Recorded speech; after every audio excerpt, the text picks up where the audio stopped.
this. You can skip 2 full months of mortgage payments, but that's not all. Fellowship Home Loans just rolled out something incredible. Their very own HELOC and lines of credit. Approval in just 5 minutes. Money in your account in as little as 4 days. It's the easiest system you've ever used. You can do it yourself online. Whether you want to pay off bills, tackle a home project, cover education, or even a wedding, Fellowship Home Loans makes it simple to leverage the money that's already sitting in your house. Just go to fellowshiphomeloans.com/Mike G, fellowshiphomeloans.com/Mike G, or call 800-510-MIKE, 800-510-MIKE, 800-510-6453. Fellowship Home Loans, mortgage lending guided by the book. Nationwide Mortgage Bankers, DBA Fellowship Home Loans, Equal Housing Lender, NMLS number 819382.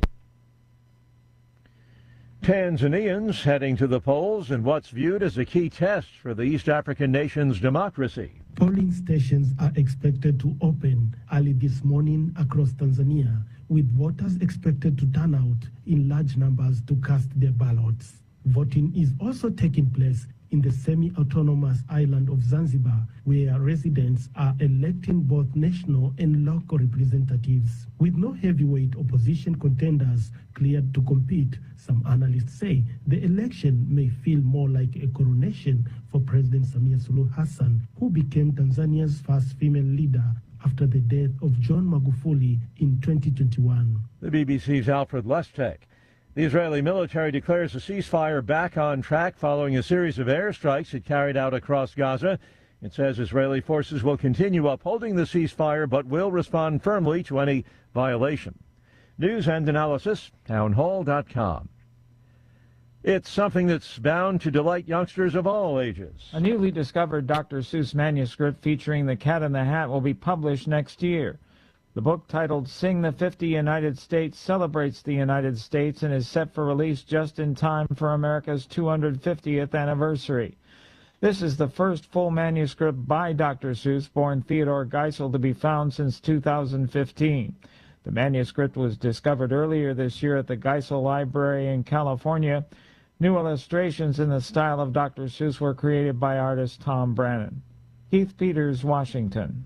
A San Francisco federal judge is blocking the Trump administration from firing federal workers during the government shutdown.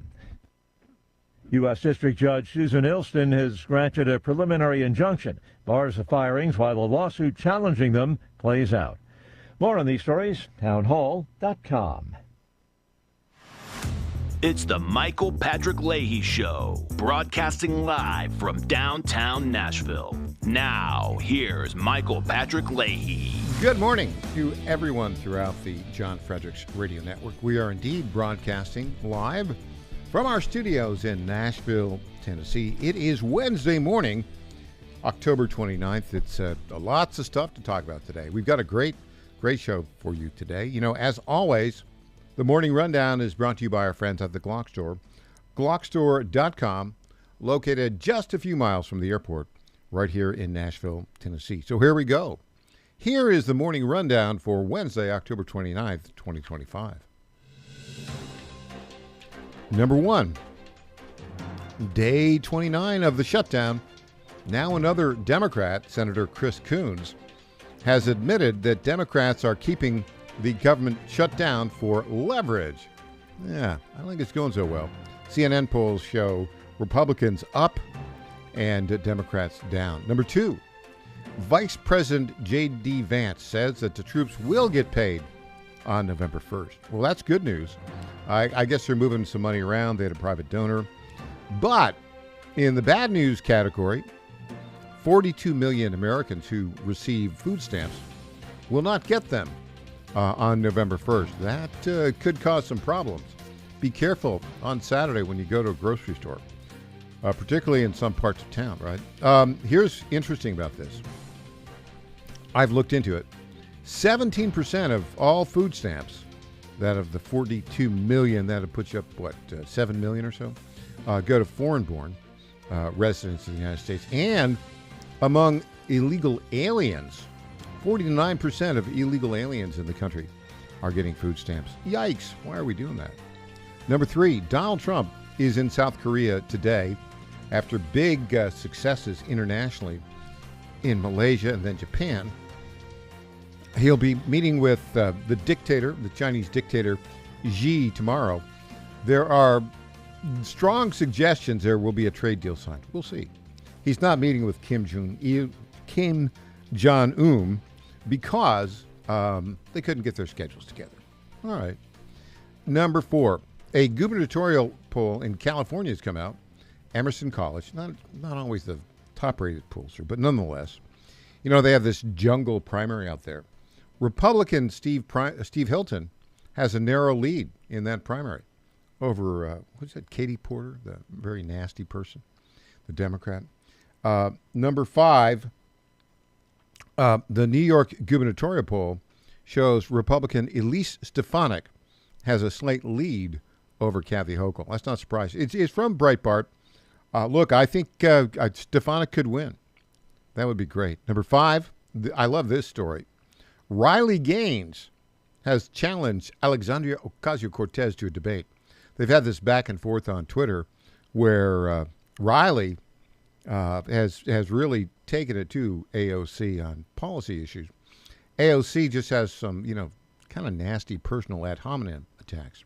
Not working so well. Number 6, in our next segment, legal scholar, former Attorney General for the state of Kansas, Phil Klein, will talk to us about this Chicago federal district judge who's now requiring the chief of the Border Patrol to report to her in court every day at 6 p.m. It's not exactly a judicial function. We'll talk to Phil about that.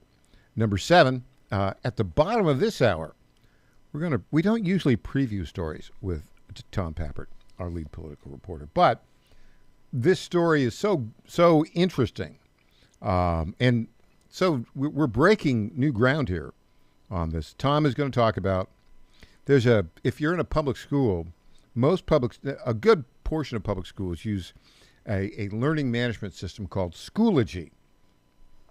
Well, we've got some inside info on what Schoology is doing and what they're promoting right now. Yeah, they are promoting, wait for it, you probably didn't know this. October is LGBTQI History Month, and they're promoting that curriculum to, tens of thousands of teachers around the U.S. and millions of students. Huh. Did you know there was such a thing as LGBTQ History Month? I didn't know that. It's October. It's not official at the federal level, but a lot of school districts do it in, crazy blue cities.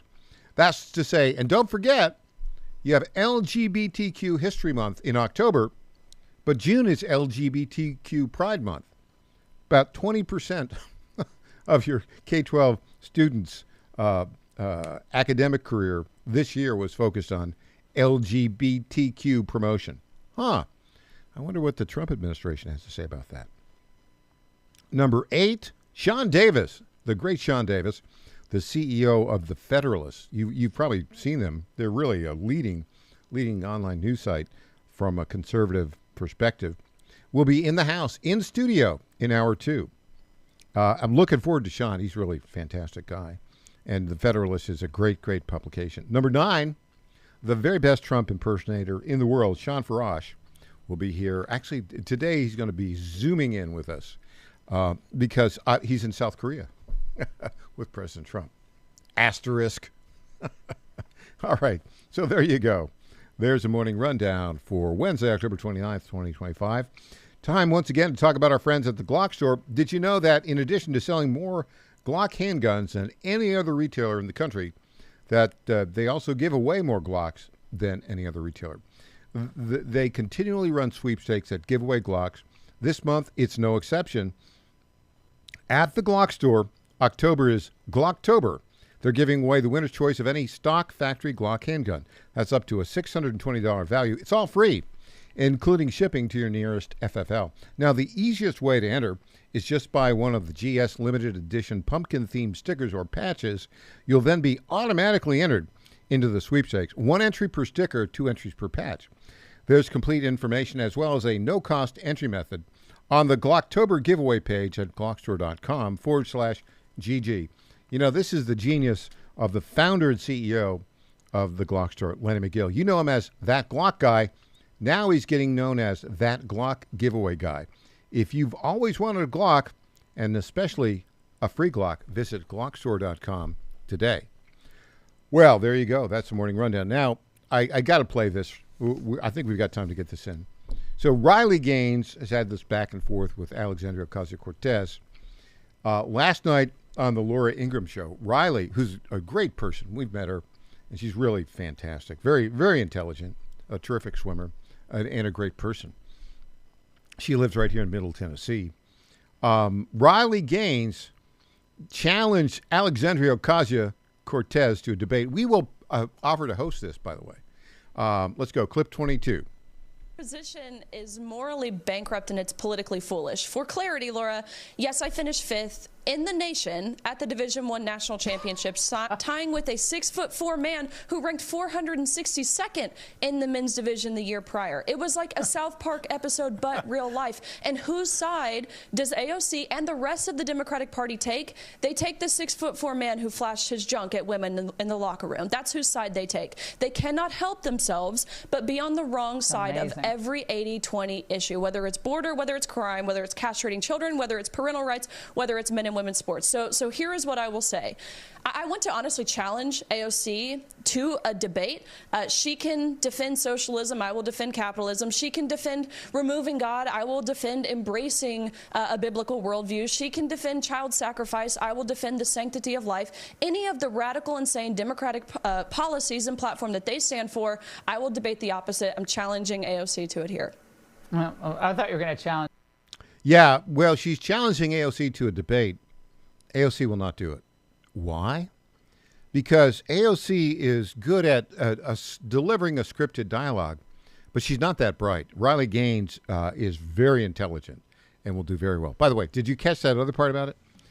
This Will Thomas, who tied with her in the NCAAs and where they finished 5th. In the women's locker room, he still has his junk, and he was flashing it at the women just to try to intimidate them. What a weird world we live in when Democrats embrace that. When we come back, Phil Klein joins us. Back after this.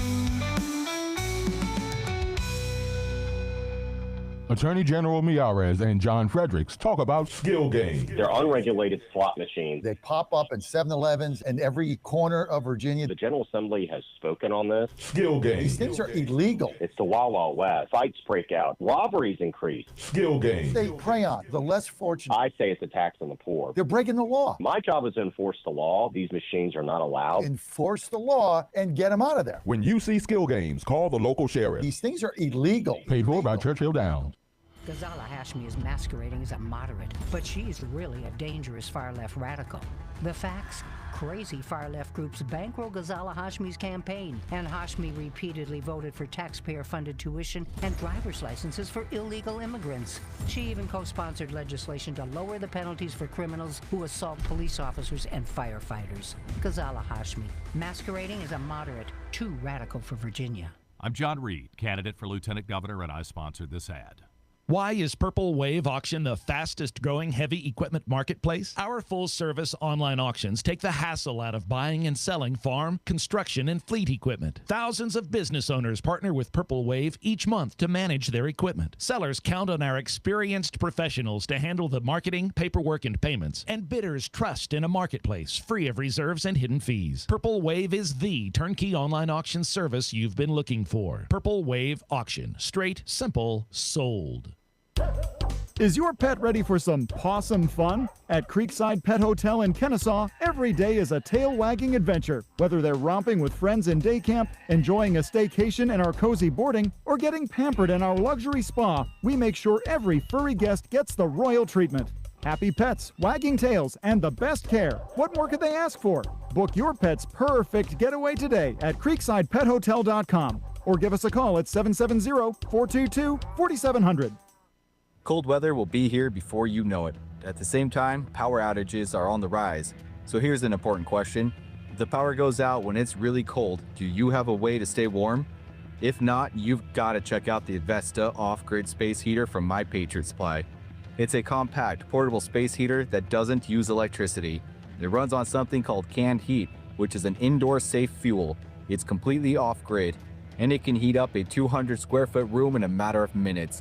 With Avesta stashed in your closet, you can rest easy, knowing you and your family will stay warm, even if the power goes out. Plus, it doubles as a stove to boil water or cook food without electricity or propane. The best part is, you can get Avesta and a bunch of other free gifts when you order the Winter Prep Special from My Patriot Supply. Just go to mypatriotsupply.com to see everything included. This offer won't last long, and neither will this nice fall weather, so go to mypatriotsupply.com today. That's mypatriotsupply.com. I'm Lenny McGill, founder and CEO of Glockstore.com. For over 30 years, I've supported the Second Amendment rights of free men and women to protect themselves and their families with firearms. We offer the very best in both selection and prices on Glock handguns, custom Glocks, Glock magazines, and high-performance shooting accessories at Glockstore.com. We also have the finest retail showroom and our Shoot 270 shoot rooms right here in Nashville, Tennessee. Come visit us at Glockstore.com, and you'll be glad you did. This is State Senator Mark Pody. Government is limited to what it is supposed to do. One of the things that is critical that we're supposed to be working on is transportation. Here in Middle Tennessee, our roads need more help. As your state senator, we are focused on getting more money reoccurring without a new tax increase for our roads here in Tennessee. This is State Senator Mark Pody. Paid for by Campaign for Mark Pody, Christina Hibden, Treasurer. Now more than ever, President Trump needs battle-tested conservatives fighting alongside him to save our country. That's why Trump endorsed Matt Van Epps for Congress. West Point grad, 9 combat tours, decorated Army vet. Matt Van Epps has devoted his life to defending America and the conservative values we cherish. Endorsed by Trump, fearless conservative. Tennessee's Matt Van Epps for Congress. School Freedom Fund is responsible for the content of this ad. Welcome back to the Michael Patrick Leahy Show. Now, here's Michael Patrick Leahy. And welcome back to the Michael Patrick Leahy Show. We welcome to our Zoom newsmaker line right now, former Attorney General for the state of Kansas and currently a leading law professor in the country at Liberty University, Phil Klein. Good morning, Phil. I want you to unravel something for me. Are you ready? I think. I hope. I hope. So I thought what a federal district court judge was supposed to do was to make ruling on cases, not to run the Department of Homeland Security. But federal district court judge in Chicago, Sarah Ellis, appointed by, wait for it, Barack Obama, appears to think she is the Secretary of Homeland Security. The Custom and Border Patrol Commander Gregory Bavino. She has ordered him to report to her every day at 6 o'clock because she doesn't like the way that he's running the roundup of illegal aliens in Chicago. Have you tracked this, and have you ever seen a judge act as if they're part of the executive branch? Well, they're not supposed to, and Mike, you're generally correct here. The ability of a court to guide conduct in the future is rather limited. Generally, what a court does is reflect upon past actions and determine whether there's liability or cause for somebody to file a suit and then recover damages. And the law structures it that way because hindsight is 20/20, and especially in situations involving law enforcement, we generally defer to law enforcement because the dynamics of the situation and the totality of the circumstances require swift action to prevent harm.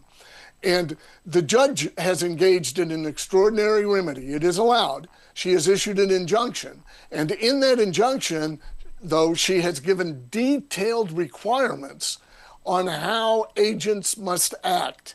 And I believe she can be struck down for that.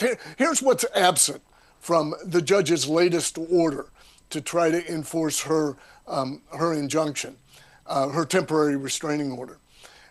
What's absent are facts, such as tear gas works about 80 to 85% of the time to disperse a threat, to prevent harm, not only to officers, but to other citizens around who might be caught up in the conflagration.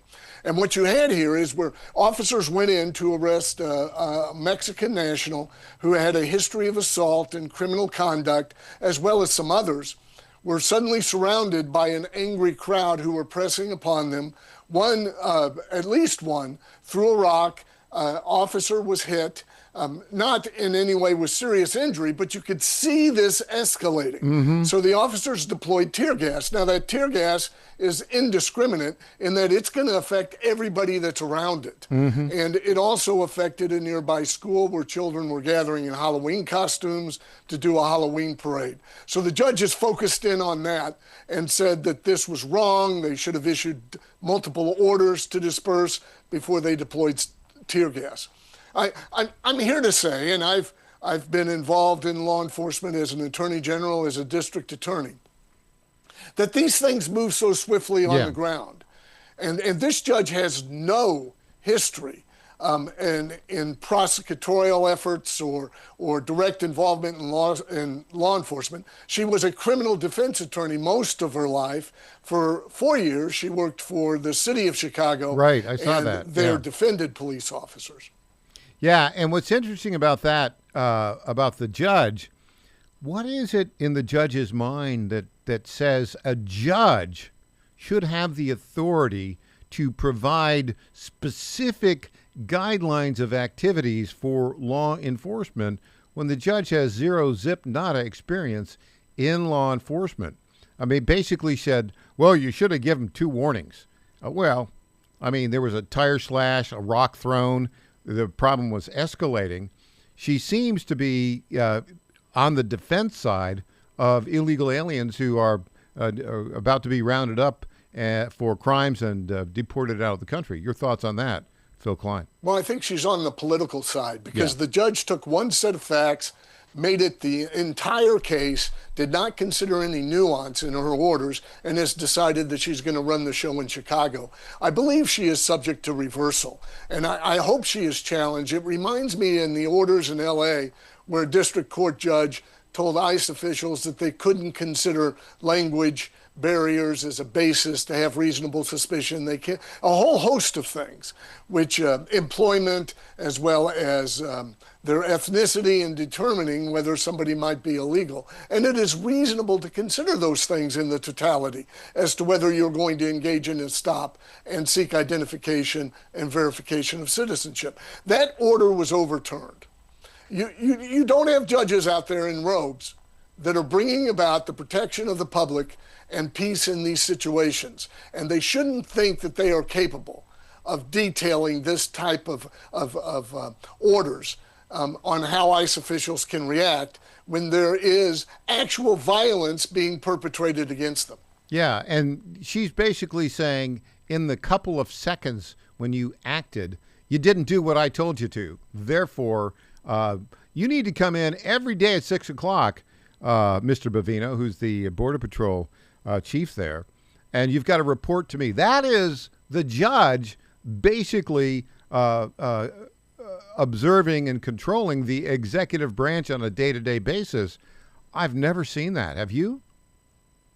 Well, you see judges do those things. You know, we got into extraordinary circumstances, for example, in desegregation, where courts were effectively running school districts. So we've had that in the past. In this situation where you have law enforcement, though, engaged in people who are violent, and not all of them were violent, and law enforcement has to decide in split second what to do to de-escalate. And Mike, this is what the judge ignores.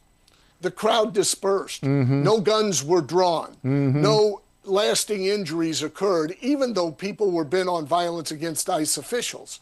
So she imagine an officer facing violence and having to run through his mind or her mind, what is the judge's latest order and how many orders do I have to say to disperse? And does it have to be a loudspeaker or me yelling? You cannot manage it that way. You can't do that. Now, if you were advising the Department of Homeland Security attorneys, what would the next step be? Well, to seek an appeal. And an immediate appeal and stay her order. And that would go to I which would hope circuit that they would court? do that. Is that which circuit is Chicago in? The 7th, I think, maybe? I don't remember exactly which one it is. What's that? So take it all the way up. All the way up. Yeah, and I haven't seen that happen yet, but I think that really they ought to be more aggressive on it, in my view. Your thoughts, Phil? Well, I think that they're responding additionally to try to de-escalate circumstances. The local official, I'm forgetting his name right now, is it Bavino? Yeah, Gregory Bavino is the guy. Yeah, he said he would comply with it and do it. I think they're trying to accommodate, and that is good on the basis of appeal, but it really does chill the ability of ICE in dramatic situations in deploying a tool that actually is proven to de-escalate situations. It sounds like this judge is trying to solve a political question, which, by the way, I don't think judges are supposed to do, right? Well, I think her opinion is political, and I say that because she took one set of facts and conflated it into the whole story, and that was children in Halloween costumes. The reality is those bent on violence chose that area to engage with ICE officials and to create the risk to those children. Here's the thing, Phil. I think you and I, for the next 3 years, every time you come on, some federal district court judge will have done something crazy like this, and you'll have to explain why it's not going to last. Phil Klein, thanks so much for joining us today. Really appreciate it. Spot on, as always. Thank you, Michael. All right, Phil Klein, professor of law at Liberty University, and a great guy. And that analysis is really an outstanding analysis. And like I said, we are going to see this kind of stuff from basically it's Obama-appointed federal judges and Biden-appointed federal judges. They have a very different idea of the judiciary. They want to be engaged in political questions, which judges for 2.5 centuries have not done. When we come back, we're going to do something different with Tom Pappert. We're going to preview a big story that's coming out at the Tennessee Star and the Star News Network tomorrow. Stick around. You're going to like this. Ever heard of Schoology? Yeah, they're a pretty big operation. They're pushing, wait for it, LGBTQIA History Month as curriculum for your kids in public schools where they operate. Back after this.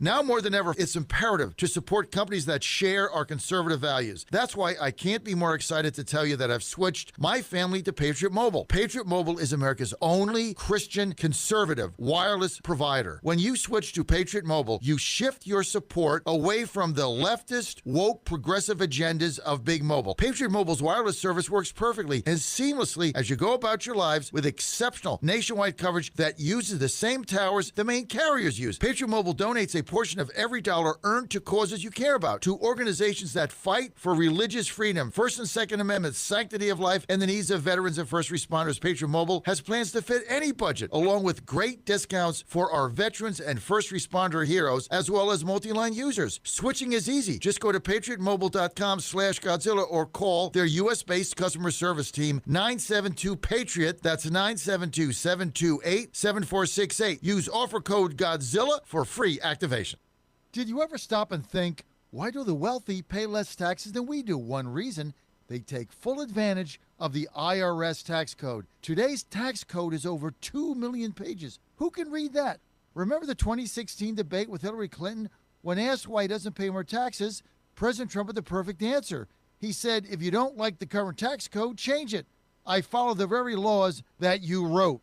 That's where Julio Gonzalez and his company, Tax Engineered Services, comes in. Julio's team looks at your taxes after they're done, but before you file them with the IRS. He doesn't get between you and your accountant. He reviews your taxes, makes his recommendations, and only gets 5 to 10% of what he saved you. No money up front, no cost. It's tax literacy for MAGA. He also sees what grants you may qualify for. For more information, text ETS to the number 26786. That's ETS to 26786. Text now. Ghazala Hashmi is masquerading as a moderate, but she's really a dangerous far-left radical. The facts? Crazy far-left groups bankroll Ghazala Hashmi's campaign, and Hashmi repeatedly voted for taxpayer-funded tuition and driver's licenses for illegal immigrants. She even co-sponsored legislation to lower the penalties for criminals who assault police officers and firefighters. Ghazala Hashmi, masquerading as a moderate, too radical for Virginia. I'm John Reed, candidate for lieutenant governor, and I sponsored this ad. Is your pet ready for some possum fun? At Creekside Pet Hotel in Kennesaw, every day is a tail-wagging adventure. Whether they're romping with friends in day camp, enjoying a staycation in our cozy boarding, or getting pampered in our luxury spa, we make sure every furry guest gets the royal treatment. Happy pets, wagging tails, and the best care. What more could they ask for? Book your pet's perfect getaway today at creeksidepethotel.com or give us a call at 770-422-4700. My fellow Americans, I have to tell you about my good friends at D.T. McCall & Sons. They have furniture and appliances and a lot more. They've been family-owned in Middle Tennessee for over 100 years, and they're not going to rip you off. No hidden charges, no delivery charges, no charges for all of the crazy things. These are sick people at the lumber yards. These are very sick people. They charge you for cords and hoses and haul off. They charge you for all of these things. They call them hidden charges. It's the type of surprise that you don't want to see. It's like an October surprise, but it's worse. D.T. McCall & Sons, they're not going to do that. They're great people. They're going to give you a great deal. With locations in Lebanon, Carthage, Lafayette, Cookeville, and Franklin, D.T. McCall & Sons will give you the deal of your life. Check them out today or go to dtmccalls.com. Impersonator not endorsed by Donald Trump. I flew 9 combat tours taking out terrorists. Matt Van Epps, America First warrior. When my Chinook took enemy fire, I kept her in the air, got our guys, and completed the mission. Matt Van Epps, American hero. Now I'm on a new mission to help Trump save America. I'm Matt Van Epps. I approve this message because I know what to do with terrorists. So these woke wannabes in Washington better take cover. Matt Van Epps, the conservative warrior Trump needs. Paid for by Matt Van Epps for Congress. This is Michael Patrick Leahy. Join Rutherford County Mayor Joe Carr, Senator Marsha Blackburn, Congressman Tim Burchett, and Knox County Mayor Glenn Jacobs and me at T-Bones and Politics 2025 on the evening of November 10th in Murfreesboro for a night of great food, good fellowship, and inspiring political speeches. Get your tickets now. They're going fast at tbonesandpolitics2025.com. This is a great annual event. This year, musical entertainment will be provided by the Tremolo Honey Band. If you haven't heard them before, they are absolutely fantastic. This special event is sponsored by Barrett Firearms, Old South SRM, Moody Excavating, Azure Flight Management, and SEC Engineers. So go right now to tbonesandpolitics2025.com and get your tickets for T-Bones and Politics. It's an evening of great food and fun on November 10th. I'll see you there. Paid for by Joe Pack, William Ronsley, Treasurer. Welcome back to the Michael Patrick Leahy Show. Now, here's Michael Patrick Leahy. We are joined on our Newsmaker line right now by Tom Pappert, our lead political reporter at the Tennessee Star and Star News Network. Also, a finalist for 2 stories that we did in 2024, 2025 at the Tennessee Star. The National Journalism Center has nominated Tom and the rest of our team here at the Tennessee Star for the Local Journalism of the Year Award. That's a $10,000 prize for our reporting on Kilmar Abrego Garcia and also for our reporting on the Covenant Killer Manifesto. Tom, we're going to do something unusual here today because usually, Tom, we have you on to talk about stories that we've already published. But today, we're going to preview a story that's going to be published tomorrow. And I wanted to have you come on because it's such an important story, and so few of our listeners are aware of it. So let's begin with this. Tell us about this company called, I think it's pronounced Schoology. Who are they? What do they do? Well, Schoology, Michael, is a massive company. It was actually acquired by another company called Power School in 2019. But what Schoology does is they provide sort of the content management system for educators in more than 60,000 schools and 2,000 school districts across the United States. We're talking about 20 million students is one estimate that I found. They don't publish this data, but there is a very good chance if you're listening across the country and you have students in public schools, their teachers are using Schoology. And if you're in the Metro Nashville public school system, we know for a fact that they are, or at least we're pretty darn certain. We received a tip yesterday that Schoology is providing materials to teachers free of cost when they sign into this system. And again, this is the system where you go to chart attendance, to put your grades into the grade book. It's the new online system that teachers use for essentially everything. And in this online system for the month of October, teachers have been informed that it is LGBTQAI History Month. And for this History Month, they've been given a series of recommended course material.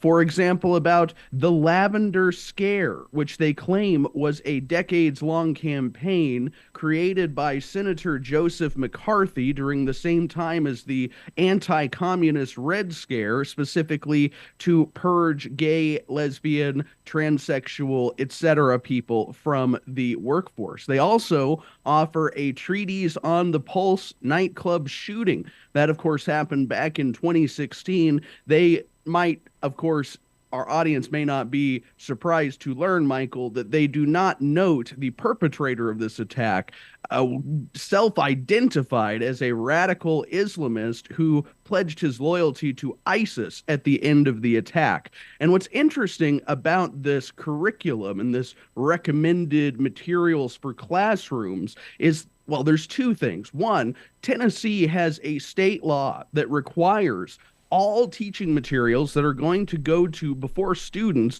to be publicly announced and reviewable by parents. As far as I know, this is not included. But bigger than that, this is a national issue because President Donald Trump has specifically signed executive orders earlier this year when he re-entered office that forbade publicly funded schools from teaching that there is any sort of discrimination against LGBT people that is based on systemic or ideological grounds. And it seems to me that this curriculum about the Lavender Scare in particular directly violates this executive order signed by the president. And again, we're talking 20 million students. We have no way of knowing how many teachers printed off this curriculum or saved the images to put them on an overhead projector and taught their students this curriculum without essentially anybody knowing.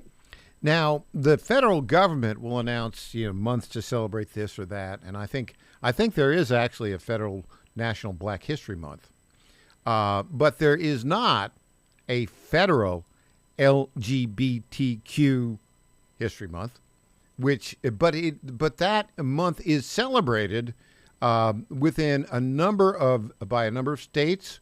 I think California, maybe one other, and individually by a number of school districts. The school board will vote, and it's LGBTQ History Month in October.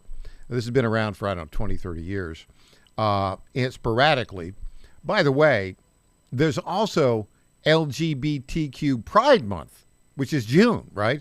And again, it follows the same path, which means if your kid's in school, if your kid is in school, K-12 public school for 10 months of the year, 20% of that time, 2 months, you're being force-fed LGBTQ ideology, right? That just and there's so much more than that, Michael. I mean, there's the Trans Day of Visibility that I believe is in October, but then there's the Trans Day of Remembrance that I believe is in March, right around Easter. I mean, there's an LGBT holiday almost every day of the month if you choose to abide by them. But one interesting thing about this specific October LGBTQAI History Month, it was once observed on the federal level by President Barack Obama. He observed it in 2000. 2009, but the National Education Association has been observing this holiday since 1995. Yeah, it's basically, this is, propaganda to groom kids to be LGBTQ types. I mean, it seems to me. Now, several schools are very tricky about how they sneak this curriculum into their classrooms. So here in Nashville, I don't think that Metro Nashville Public Schools has officially, formally said, yes, we're going to celebrate LGBTQ History Month in October. They have said, though, we want to promote LGBTQ curriculum. So what happens is, and tell me if I'm wrong, so a social studies teacher in any Metro Nashville school, like high school or middle school, I guess, would go in and they would see, oh, gosh, here's some LGBTQ history curriculum. And then they can on their own teach it. And given the political and ideological perspective of many public school teachers in Metro Nashville School, my guess is this curriculum is being delivered in Metro Nashville Public Schools and thousands around the country every day of October. What's your reaction to my thought on that?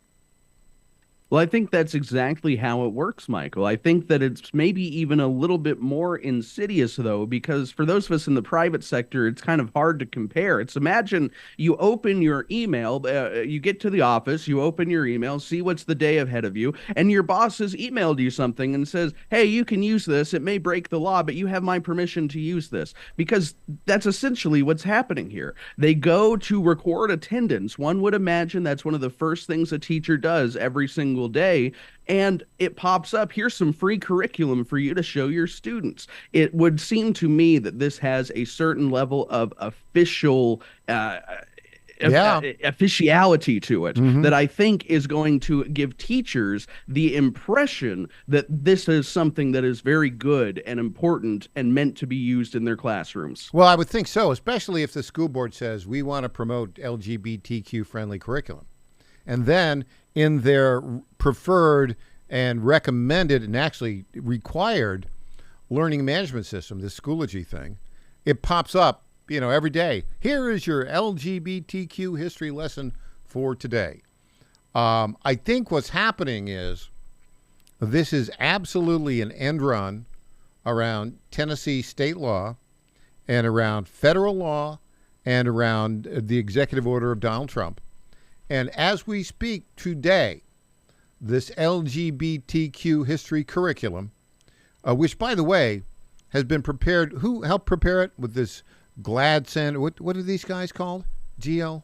Well, that has been, I've yet to confirm that they were actually involved in the curriculum that we've seen specifically, but it's been reported, yes, that GLAD, the Gay and Lesbian Association, something along those lines, has been involved with Schoology, helping them, because Schoology does not create curriculum, of course. They partner with other third parties to make it available to their users. One of those organizations is a gay and lesbian organization. Yeah, and they've kind of have a controversial track record, don't they?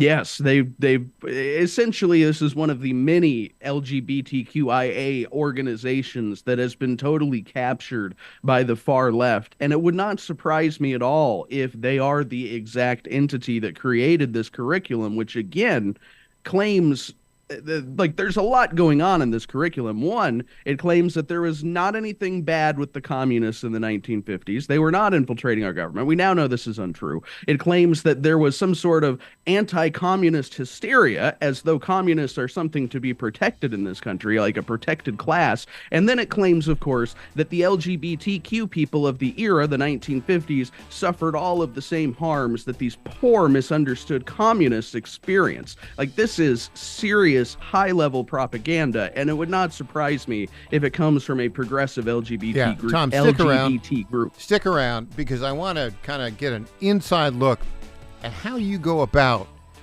discovering all this stuff, particularly as it relates to this LGBTQ history thing. Who do you talk to?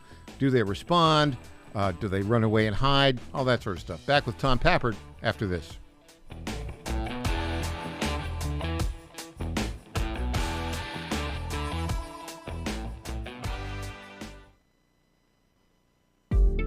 Is a record player the best way to listen to music? Of course not. So why are you still taking vitamins in pill form that haven't been upgraded since the 1930s? Even if you don't have trouble swallowing, most vitamins in pill form can't be absorbed very well. It's time to upgrade to the pill-free future of vitamins. Advanced nutrition company, Healthy Cell, created a patent-pending ingestible gel that is clinically proven to have 265% the absorption rate of tablets. These physician-formulated supplements come in a small gel pack. You tear off the top and shoot it down. You can also mix it in water. They taste great, they're convenient on the go, and they're more natural too, without chemical binders, fillers, and coatings. Go to healthycell.com and use code GODZILLA for 20% off your first order of any product. That's healthycell.com. HEALTHYCELL.com.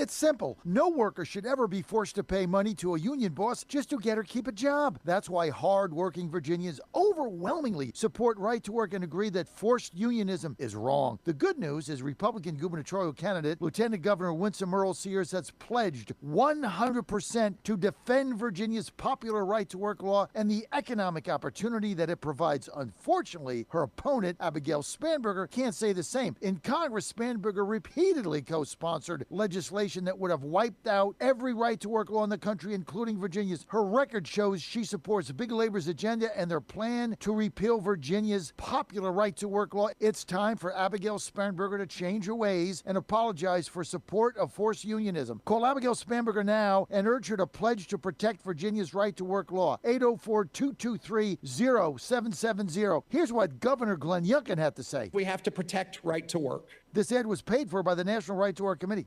Ghazala Hashmi is masquerading as a moderate, but she's really a dangerous far-left radical. The facts? Crazy far-left groups bankroll Ghazala Hashmi's campaign, and Hashmi repeatedly voted for taxpayer-funded tuition and driver's licenses for illegal immigrants. She even co-sponsored legislation to lower the penalties for criminals who assault police officers and firefighters. Ghazala Hashmi, masquerading as a moderate, too radical for Virginia. I'm John Reed, candidate for lieutenant governor, and I sponsored this ad.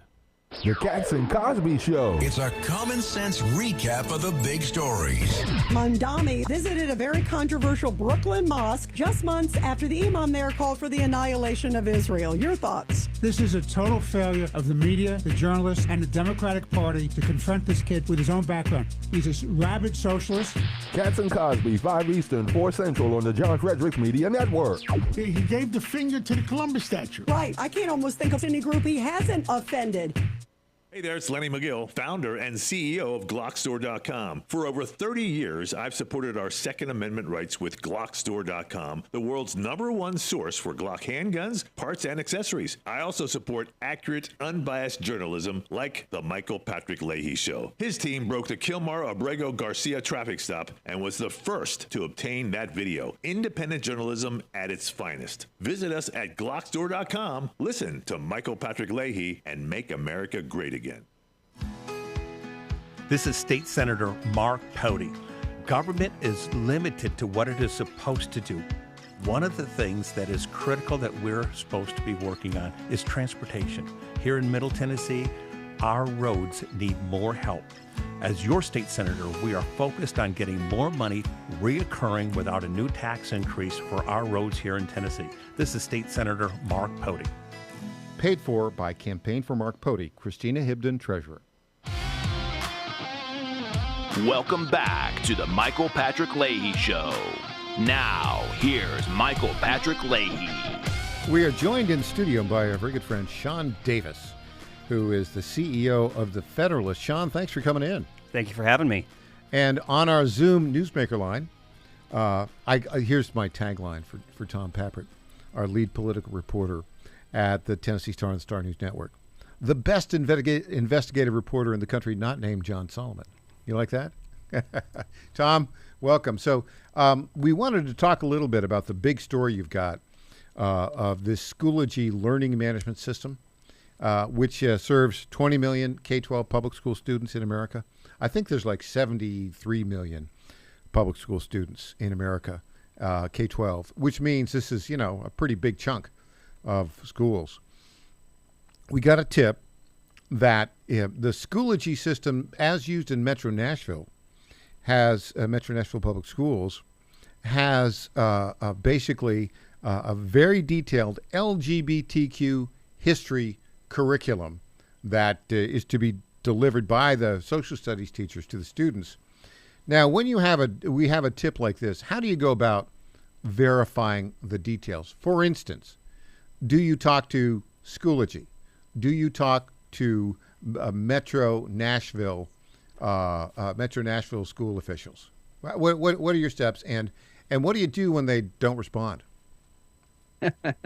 Well, that's, of course, the frustrating part that happens all too often. But with something like this, one would expect that Schoology should be excited to defend the curriculum that they're making available freely to teachers. In fact, I would expect that if they perhaps understand there may be some controversy here, they could even name the vendor that they sourced it from. We mentioned in the last segment that it may have come from an LGBTQIA organization. I fully would not be surprised, we'll put it that way, if we reach out to Schoology here in the next hour or so and they respond quickly saying, oh, well, this is from such and such organization and all we are is a pass-through. The teachers could have found this online if they wanted to. Now, Metro Nashville Public Schools, of course, will reach out to them too. And I do believe we will get a response due to the nature of the situation of the article that we're writing.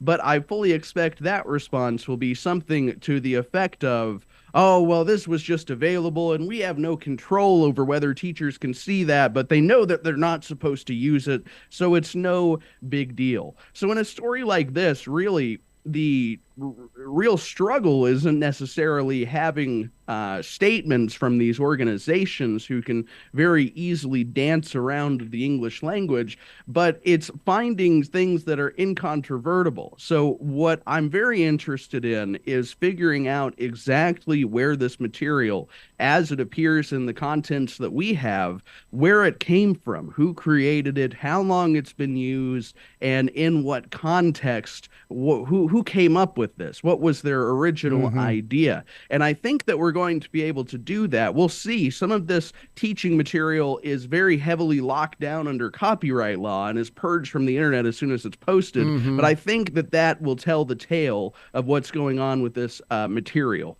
Now, one of our listeners, Jerry, on X, he goes by Pitbull95, just sent us this, and you'll see this is how they do it. He lives in Broward County, Florida, and he just sent us this information from the Broward County Public Schools. October, wait for it, Tom, is Diversity Awareness Month. What are the odds they have Schoology? What are the odds? We don't know. I mean, we'll find this out. I mean, you probably ought to talk to the guys at Broward County. Do you use Schoology as a learning management system? Let me just read the text of this and just guess if they might have some curriculum thrown in here, similar to what they have in Metro Nashville. Broward County, Florida, public schools. Join us in celebrating Diversity Awareness Month every October. Sean, did you know there was a need to be aware of diversity? I mean, is there anyone on earth who's not aware of it at this point? My word. But wait, there's more, Sean. I'm done with awareness of all the things. Sean, did you know, this is according to Broward County Public Schools, the world is rich with diversity. Did you know that? Now we know. Which is reflected in the observances celebrated by its various cultures and populations. Broward County Public School System defines diversity as a broad concept that includes, wait for it, gender, race, ethnicity, socioeconomic background, linguistic differences, exceptional abilities, sexual orientation, gender identity and expressions, variations of talents and abilities, as well as special needs. You know what's not listed in there? Political ideology, which I find fascinating. They don't want diversity there. They do not. They don't want... I don't know, understanding of constitutional originalism, right? Can't have that. Can't have that. No. Can't have that. That's Tom, fascist. My guess, Tom, this is for all of our listeners. You're watching sort of the investigative behind the scenes approach. So here we have not only should you talk to Metro Nashville Public Schools to get a comment, why don't you ask the Broward County Public Schools if they use Schoology? And absolutely. And Michael, I should add that this is my research already. We know that I think it's 90 of the top 100 ranked public schools in the country are using this platform. And there's other competitors like Blackboard and Canvas, but this is the big dog in town. They're sneaking in curriculum that is probably in violation of Trump's executive order, clearly in Tennessee in violation of state law, and maybe other state laws. Tom, thanks so much for your great work. Appreciate it.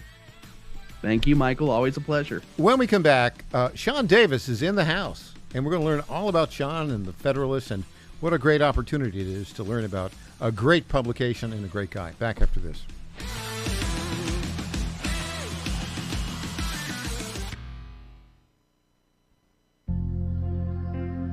Ponder this. Do you think the world is heading off the rails and that many people have become unhinged? In America, we see people rioting, looting, and even killing to express dissatisfaction and disagreements with contrary lifestyles and points of view. Take heart. God knew from the beginning of time that these conditions would come about, and He chose each one of us to carry out His mission of love and justice at this time in history. We each have a role to play. Some of us will have a very public role, while others are called to keep peace and calm where they are planted.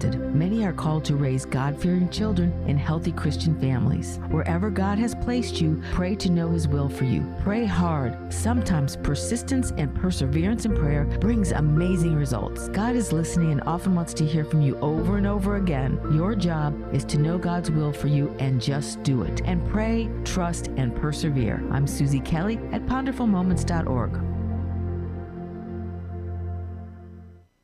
Is your fur baby looking a bit rough? Transform them from shaggy to snazzy with Befur and After Pet Grooming in Marietta, Georgia. Their top-notch groomers pamper your pups with baths, custom cuts, and nail trims that'll have them strutting like show dogs. From mobile grooming vans to their cozy salon, they'll make your pet spa day a tail-wagging blast. Book now at BefurandAfterGrooming.com. Befur and After, where pets go from grr to glamorous.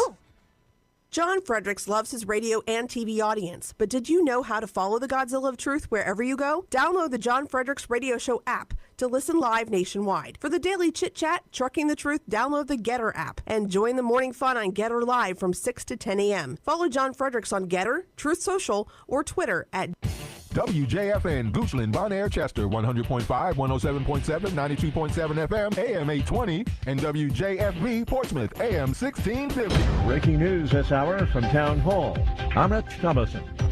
President Trump's Asia tour has taken him to South Korea, where he's taken the wraps off a new trade agreement. On the last stop of his Asia trip, the president announced that a deal had been struck and was pretty much finalized. Later, the South Korean government confirmed a $350 billion investment package in the U.S. to include cash payments and shipbuilding cooperation.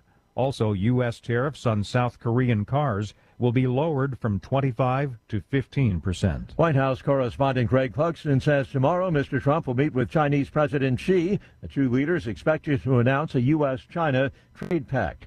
From east to west, Hurricane Melissa tearing a path across Cuba, and now is a Category 2 storm after pounding Jamaica as one of the strongest Atlantic hurricanes on record. Hurricane Melissa made landfall overnight in Cuba as a Category 3 hurricane. Hurricane specialist Brad Reinhardt of the National Hurricane Center in Miami says Melissa isn't as strong as when it pummeled Jamaica, but it's still powerful enough to generate a storm surge of up to 12 feet. Correspondent Donna Warder says once it's done with Cuba, the storm will cut a path across the Bahamas. A local mayor says 25 people have died in southern Haiti after a river swollen by the hurricane burst its banks. The head of the World Health Organization says more than 460 people have reportedly been killed in a hospital in Sudan's western Darfur region, overrun by Sudanese paramilitary forces over the weekend. Israel says the Gaza ceasefire is back on track after overnight airstrikes prompted by the killing of an Israeli soldier. Israel says it will honor the ceasefire but will retaliate for violations of the agreement by Hamas. Stocks rallying on Wall Street. The Dow is up 253 points. The Nasdaq trading 139 points higher. More on these stories at townhall.com.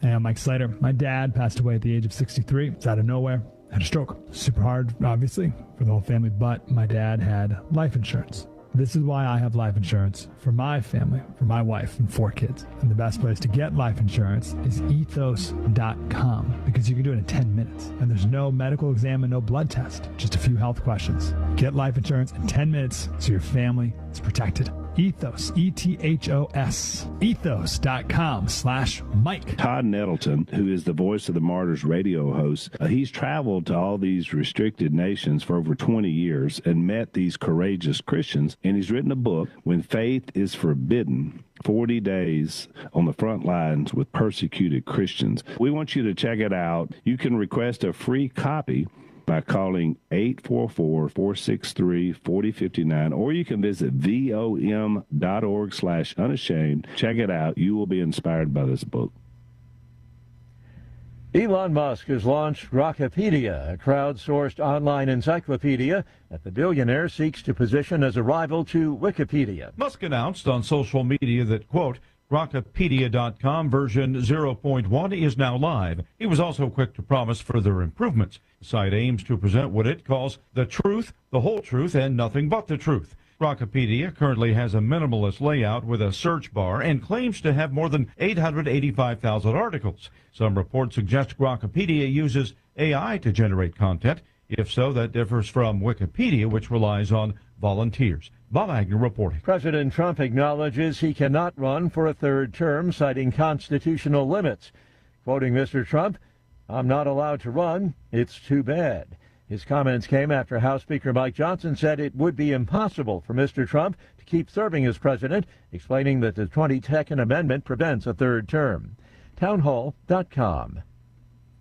It's part of the fallout from the ongoing government shutdown. 25 states and the District of Columbia are suing over the suspension of food stamp benefits amid the ongoing government shutdown. They're asking a federal judge in Massachusetts to order the Department of Agriculture to provide benefits through the Supplemental Nutrition Assistance Program for November, including by tapping into contingency funds to ensure the assistance continues to flow. Food stamp payments are provided to roughly 42 million people nationwide. Correspondent Bill Alexander. The Federal Reserve is expected to cut its key interest rate later today in a bid to bolster the job market and encourage hiring. There's speculation the Fed may signal another rate reduction is on the way before the end of the year. Cutting rates helps consumers by bringing down the cost of borrowing for mortgages and auto loans. So far, there's been only one rate cut this year. More on these stories at townhall.com. It's the Michael Patrick Leahy Show, broadcasting live from downtown Nashville. Now, here's Michael Patrick Leahy. Welcome back. We welcome to our microphones here in studio, for the first time in studio, Sean Davis, the CEO of The Federalist. Welcome, Sean. Delighted to have you here. Well, delighted to be here. Thank you for having me. Sean, I'm a big fan of The Federalist, but as a CEO, you've got a lot of responsibilities. Tell us a little bit about your background, where you're from, and how is it that you became the CEO of The Federalist? No, well, thank you for having me. I'll warn viewers, I don't think my history is particularly interesting. I'm already interested. But since you asked, I grew up out west. Really? Yep. My dad was in the military was career military. Always enjoyed politics, but didn't really think much about it till I think it was my sophomore year of college. I went to Texas Tech. Oh, no. Yeah, Red Raider? Guns up. Okay, so let me just say this. You know who got a PhD at Texas Tech in military history? A.W.R. Hawkins. Yeah. And great gun guy. A great guy. Second Amendment guy. And it's interesting because he's from Kentucky. He told me about this. After he got his PhD in military history, he started, teaching. at a community college, and he said it was so awful. It was so dishonest that he felt like just lying down in the middle of the road one day. Yeah, I can see that. and now he's like the leading Second Amendment journalist in the country. Oh yeah, he's awesome. I think I met him for the first time at SHOT Show a couple years ago in the media room there. Yeah, so I love Texas Tech. I love everything about it. Really? Now, were you there when Mike Leach was there? Mike Leach got there my second year. So we had Spike Dykes my first year. It was the end of the Spike era. And then Leach started, my second season. So the last football game I saw there as a student would have been November 2002 against Texas. And I think they were like 4th or 5th ranked. Cliff Kingsbury was the quarterback. Wes Welker was the amazing receiver. And we took down Texas, knocked him out of the BCS bowls, knocked Chris Sims out of his BCS bowl. It was amazing. Well, it's interesting because Cliff Kingsbury now the coordinator for the Washington Commanders. I can't even Redskins. Thank you. I don't recognize the Commanders. They're not. I am totally with you on that. I am so with you on that. And then Wes Welker was a great wide receiver. He's and then the next big quarterback we had was Graham Harrell, who just got inducted into I think we call it the Ring of Honor at Tech over the weekend. Mm-hmm. Graham was the quarterback when Michael Crabtree was there. We had another amazing win against Texas, and then obviously we had Mahomes. And so, why were you living in Texas at the time, or no? It's interesting looking back. You see everyone agonize over college now. They'll apply to like 20 places. Yeah, I applied to 2 schools. I didn't particularly care.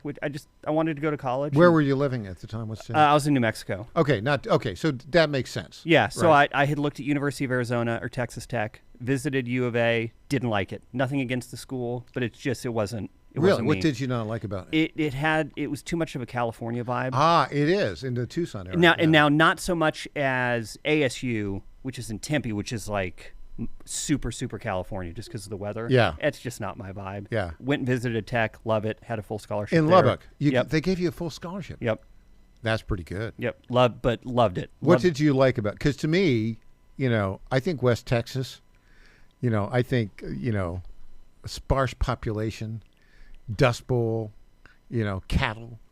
But what did you like about Lubbock? Oh, West Texas is the best Texas. I mean, really? The people are amazing. They love Jesus. They love the country. They're warm. They love the school. They love everyone who goes there. It's just Lubbock's an incredible My wife community. is from East Texas. Okay, which is nobody's perfect. Texas is the only state in the union, which I think has the ability to break up into 5 separate states. Right? Yeah. But they are very different. Oh, West Texas is entirely different than like the Hill Country. Totally different than, very different. East Texas is almost Louisiana to me. Almost, yeah. Yeah. It's so yeah. I'm obsessed with Texas Tech. I love it. It started me in politics. I did an internship through the president's internship program there in 2001. So I was a little doe-eyed intern on 9/11. For whom were you in it? So I worked for Heather Wilson, who is the congresswoman from Albuquerque. Yeah, Republican. Yep. From Albuquerque. Yeah, so she was great. Her legislative director was a Texas Tech grad, which is why they ended up picking me. What did you study at Texas Tech? Finance. It's all starting to come together here. So a finance guy who's interested in politics. Yep. So my rationale was apologies to everyone who got poli-sci degrees. No offense intended. I think it's a stupid degree. It's fun if you're into it. I don't think it teaches anything practical. And so knowing kind of I wanted to go into politics. If you're the finance guy, you can add. There's always a role for you. Exactly. Yeah. Like, and it was so hilarious in D.C. If you could go and calculate a tip, like in your head, which is, like 5th graders should be able to do, it was like you were doing a magic trick. So if you had any understanding of basic math, finance or economics, you were like a unicorn there. So it kind of gave me a way of differentiating myself when I was young, like a know-nothing.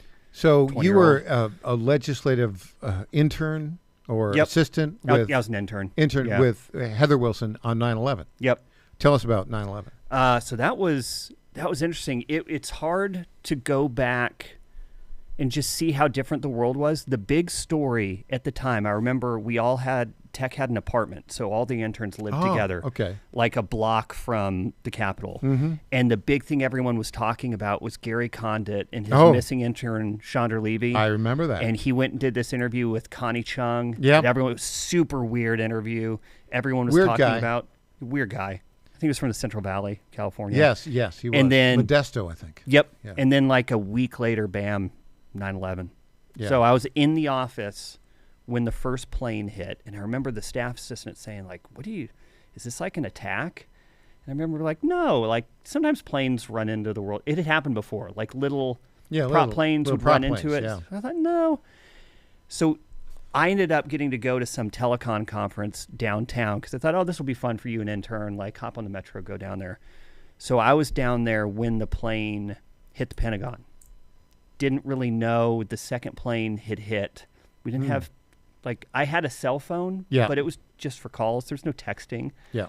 And so I had no idea what was happening. And it was total pandemonium downtown. I had been there for maybe 2 weeks, maybe. Didn't really know how to get around, so had to like walk. Traffic jams everywhere, everyone freaking out. Like I said, I'm just like a little wet behind the ears intern. Had to kind of find my way back to where I lived, a couple miles, had to walk back there. And but that was a clarifying experience for me. When did you realize how bad it was? I think it was when I walked out of this telecom conference because everyone's freaking out, everyone's on their phone, and it was gridlock. It was at the JW Marriott, which was, they called it, I think, Liberty Plaza at the time. It's right by the White House. Walked out there, pandemonium. You can see the smoke from the Pentagon. You see the smoke. That's what you call a clue, right? Yep. Yeah. And what was odd is there were people saying the Capitol got hit. The Capitol got hit. And you didn't know necessarily at the time. Well, I remember turning around and the Capitol was right there. And it was still there. It wasn't hit, but it was just total pandemonium. Yeah. Made it back obviously fine to our apartment. We all kind of reconnoitered, and I remember when Bush came back to D.C. 'cause remember he got stalled at. He was in Nebraska. Yeah, they sent him somewhere. Yeah, he was in Florida with the kids, and then they put him up in a plane, and he stayed somewhere, and then came back to D.C. I think it was Nebraska or North Dakota, somewhere around kind there. Of safe area. But we all went to dinner that night. There were like 10 of us, and I remember watching the helicopters and coming in. There wasn't a plane in the sky except for one those. helicopter, and no, there's more than one. Oh, a bunch of them. Man, it was eerie. We'll have more with Sean Davis, the CEO of the Federalist, when we come back. I'm Michael Patrick Leahy.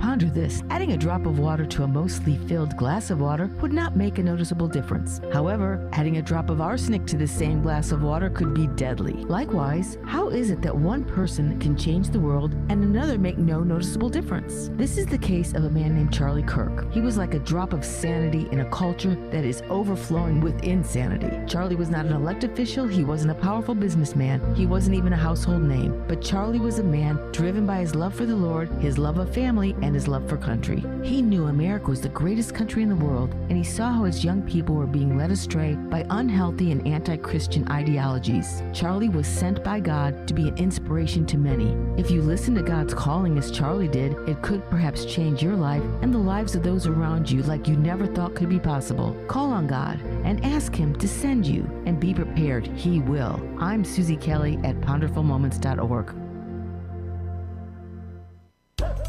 Is your pet ready for some possum fun? At Creekside Pet Hotel in Kennesaw, every day is a tail-wagging adventure. Whether they're romping with friends in day camp, enjoying a staycation in our cozy boarding, or getting pampered in our luxury spa, we make sure every furry guest gets the royal treatment.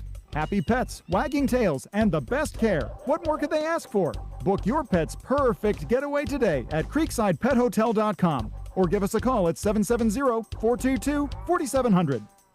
The Cats and Cosby Show. It's a common sense recap of the big stories. Mandami visited a very controversial Brooklyn mosque just months after the imam there called for the annihilation of Israel. Your thoughts? This is a total failure of the media, the journalists, and the Democratic Party to confront this kid with his own background. He's a rabid socialist. Cats and Cosby, 5 Eastern, 4 Central on the John Fredericks Media Network. He gave the finger to the Columbus statue. Right. I can't almost think of any group he hasn't offended.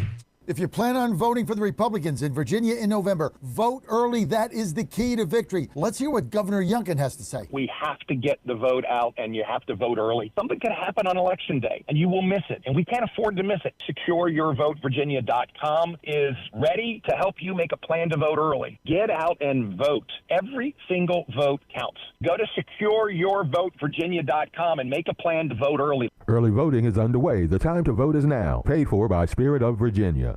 Ghazala Hashmi is masquerading as a moderate, but she's really a dangerous far-left radical.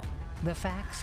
Crazy far-left groups bankroll Ghazala Hashmi's campaign, and Hashmi repeatedly voted for taxpayer-funded tuition and driver's licenses for illegal immigrants. She even co-sponsored legislation to lower the penalties for criminals who assault police officers and firefighters. Ghazala Hashmi, masquerading as a moderate, too radical for Virginia. I'm John Reed, candidate for Lieutenant Governor, and I sponsored this ad. I'm Lenny McGill, founder and CEO of Glockstore.com. For over 30 years, I've supported the Second Amendment rights of free men and women to protect themselves and their families with firearms. We offer the very best in both selection and prices on Glock handguns, custom Glocks, Glock magazines, and high-performance shooting accessories at Glockstore.com. We also have the finest retail showroom and our Shoot 270 shoot rooms right here in Nashville, Tennessee. Come visit us at Glockstore.com, and you'll be glad you did. This is State Senator Mark Pody. Government is limited to what it is supposed to do. One of the things that is critical that we're supposed to be working on is transportation. Here in Middle Tennessee, our roads need more help. As your state senator, we are focused on getting more money reoccurring without a new tax increase for our roads here in Tennessee. This is State Senator Mark Pody. Paid for by Campaign for Mark Pody, Christina Hibden, Treasurer.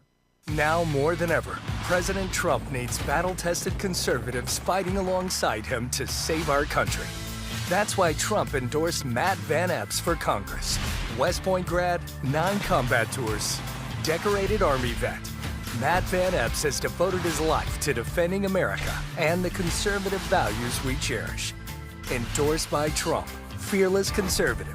Tennessee's Matt Van Epps for Congress. School Freedom Fund is responsible for the content of this ad. Welcome back to the Michael Patrick Leahy Show. Now, here's Michael Patrick Leahy. Okay. Welcome back to the Michael Patrick Leahy Show. Yes, the off-air conversations are fascinating.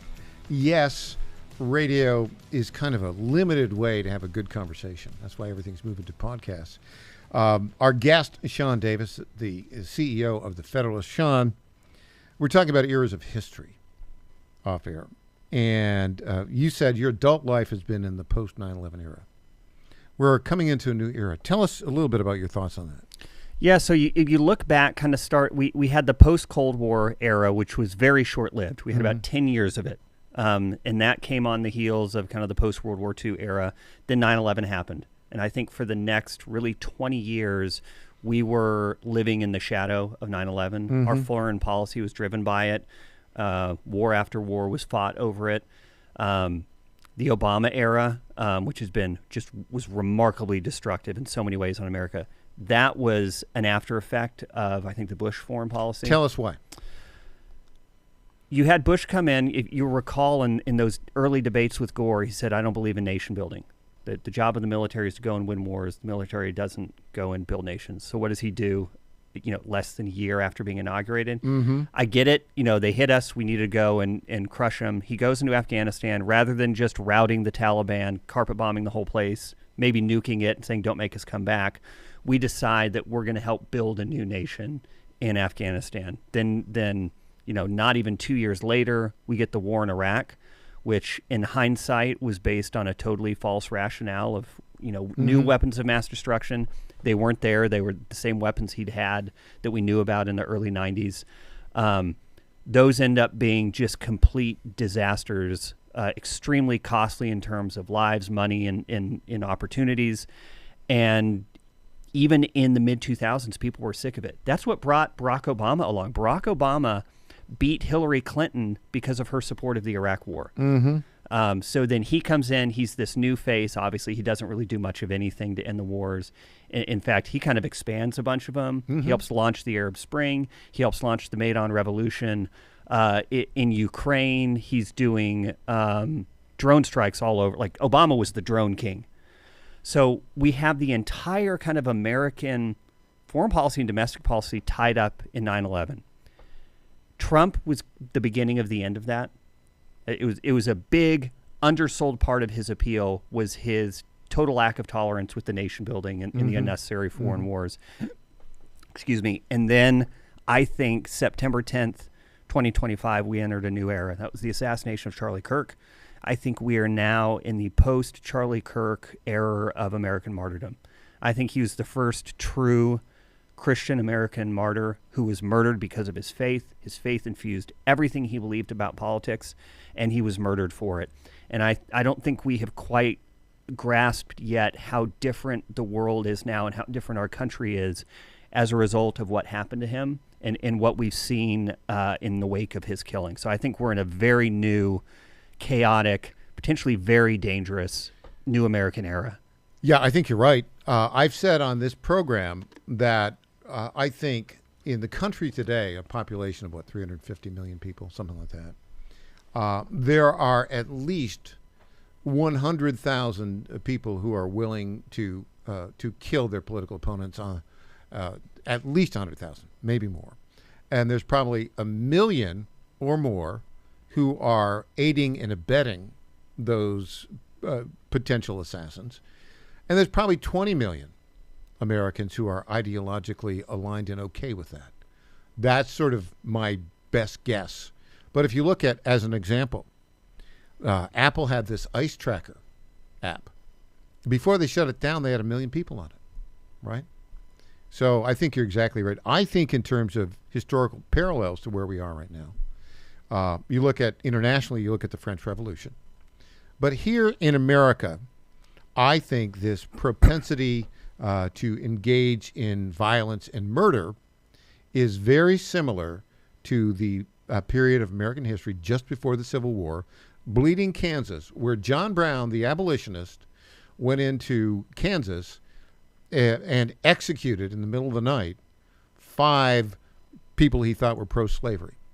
And then he, go ahead. One of whom, by the way, I believe was a free man. One of his victims, I believe, was a freed black slave who wasn't, I guess, down with the cause enough for John Brown. Interestingly enough, I'll make sort of a kind of a personal connection. I grew up in a little, my dad was a school principal, and we lived in small towns in upstate New York.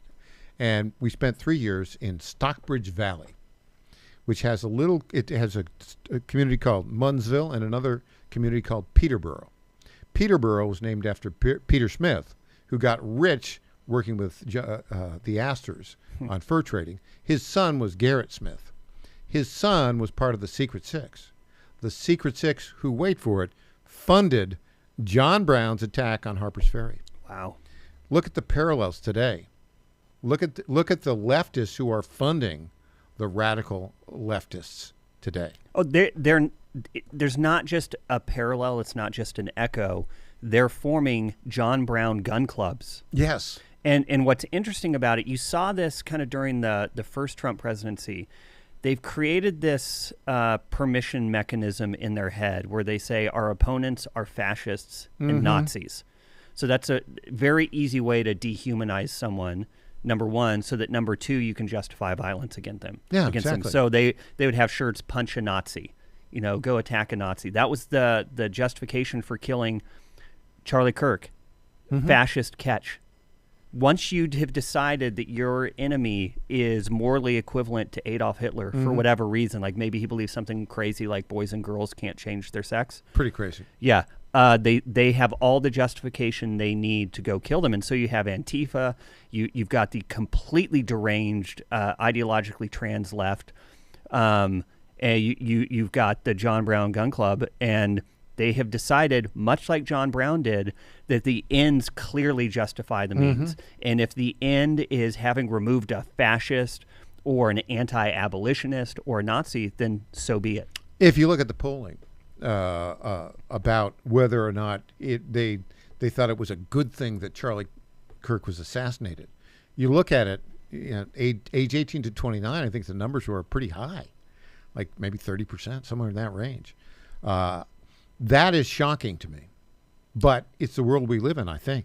Yeah, it's we've been told, we have a violence on both sides problem. Now, clearly, on each spectrum, there are people who want violence, but the actual perpetration of it is like 99% a left-wing problem. We had a whole summer of nothing but violence, of sieges of federal and state police buildings that caused billions of damages, killed dozens of people. The left will say, they'll say on one hand, violence or riots are the language of the unheard, that tired MLK cliche. The reality is that violence is the language of the unhinged, and the left is fluent in it. It is a massive problem facing us as a country because they have justified to themselves the most extreme matters possible, and so they have no compunction about going out and killing whoever they don't like. How much of that is the consequence of the propaganda delivered in K-12 public schools and in public universities and Ivy League colleges? Well, I'm sure it's a function of all of that. The university system in America is what I call a Bolshevik madrasa. Madrasas being the schools where radical Islamist kids are raised, to hate Jews, hate Christians, hate anyone who's not of their particular Muslim sect. The universities here are Soviet madrasas. That is the incubation area for all of the most violent, deranged, lunatic left-wing theories. And we used to comfort ourselves on the right by saying, oh, well, you know what? When they get their first job and they see that paycheck, they'll grow out of it. They won't be commies anymore. No, that's not how that type of radicalization works. That is, especially at the university, college age, that is such an impressionable, important age where people are moldable. And yet, once they hit, at least in my experience, 24, 25, that clay hardens. Yes. And you have a much more difficult time changing it. When we come back, what's to be done about this problem? Sean Davis, CEO of The Federalist, will be with us.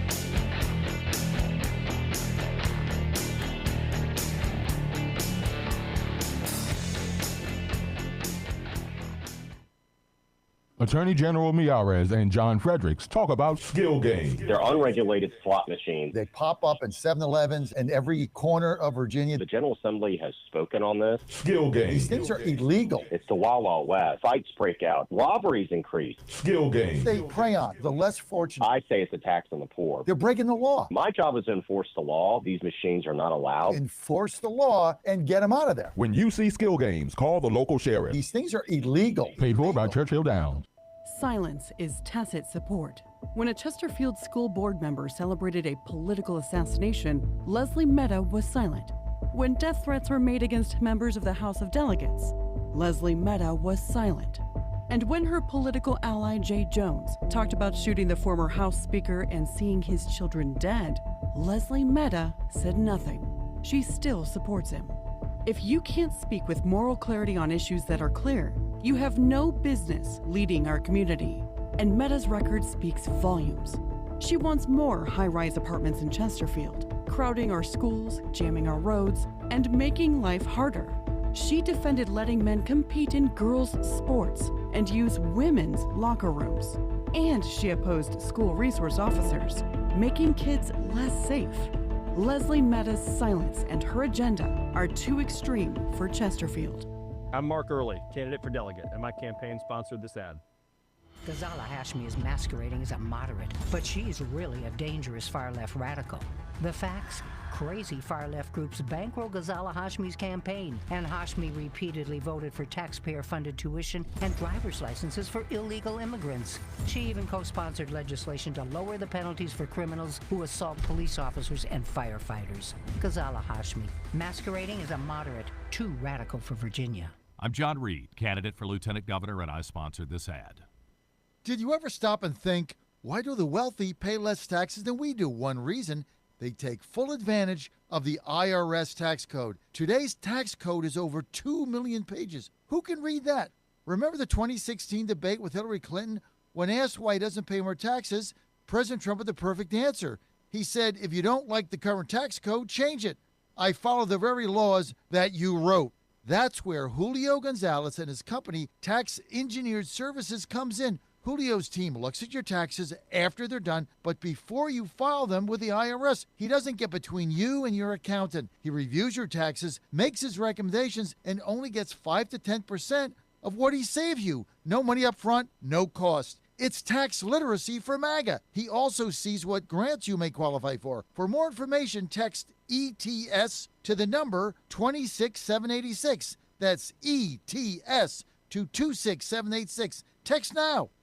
My fellow Americans, I was this close, very close, to buying from the lumber yards. These are sick people. But I turned my head at the last second, and I saw a big, beautiful ad for D.T. McCall's. These are highly respected people. If I had not turned my head at the last second, I would have been ripped off at some lumber yard for $200 in hidden charges, and D.T. McCall & Sons are never going to do that. They'd never do that to you. These are great people. I've known them for a long time. They have great deals, and I just have to say, nobody knows deals like I do. D.T. McCall & Sons has locations in Lebanon, Carthage, Lafayette, Cookeville, and Franklin, and they have been family-owned in Middle Tennessee for over 100 years. These are tremendous people. D.T. McCall & Sons. Check out one of their stores today. Impersonator not endorsed by Donald Trump. I flew 9 combat tours taking out terrorists. Matt Van Epps, America First warrior. When my Chinook took enemy fire, I kept her in the air, got our guys, and completed the mission. Matt Van Epps, American hero. Now I'm on a new mission to help Trump save America.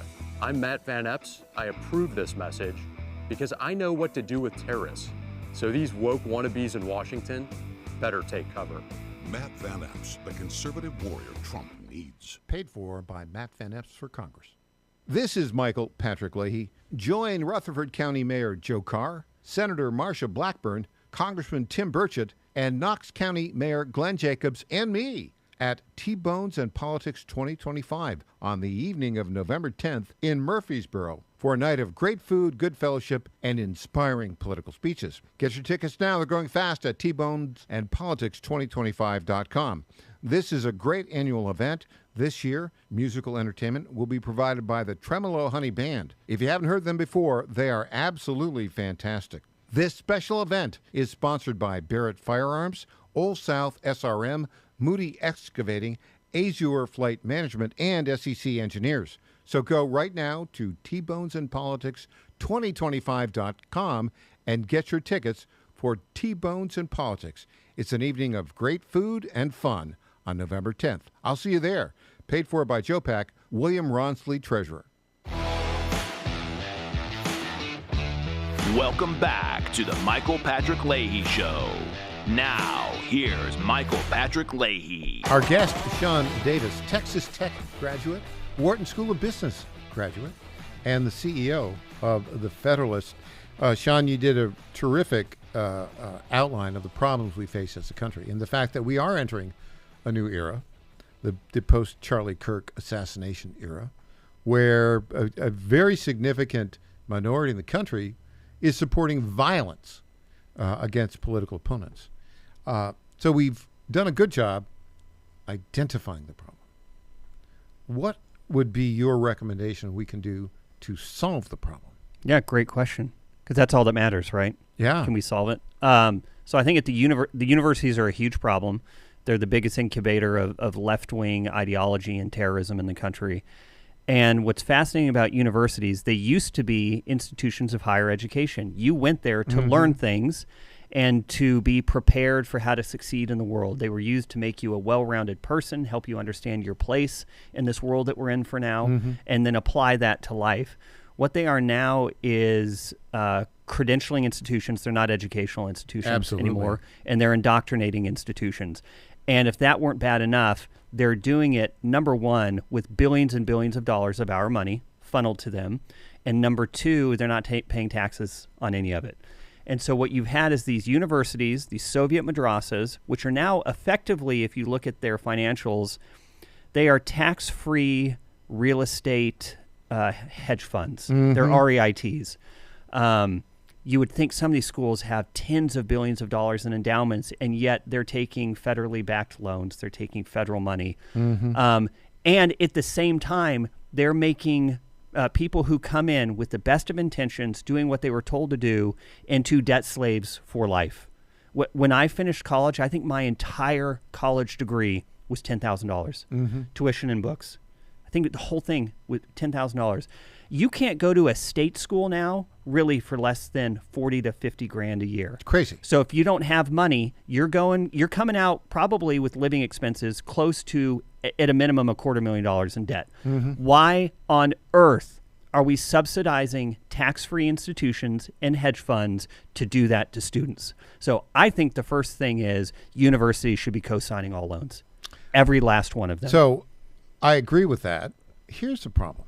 It seems to me, a lot of people look at the problem we have as a country, and they have recommendations like that, and many others that need to be done.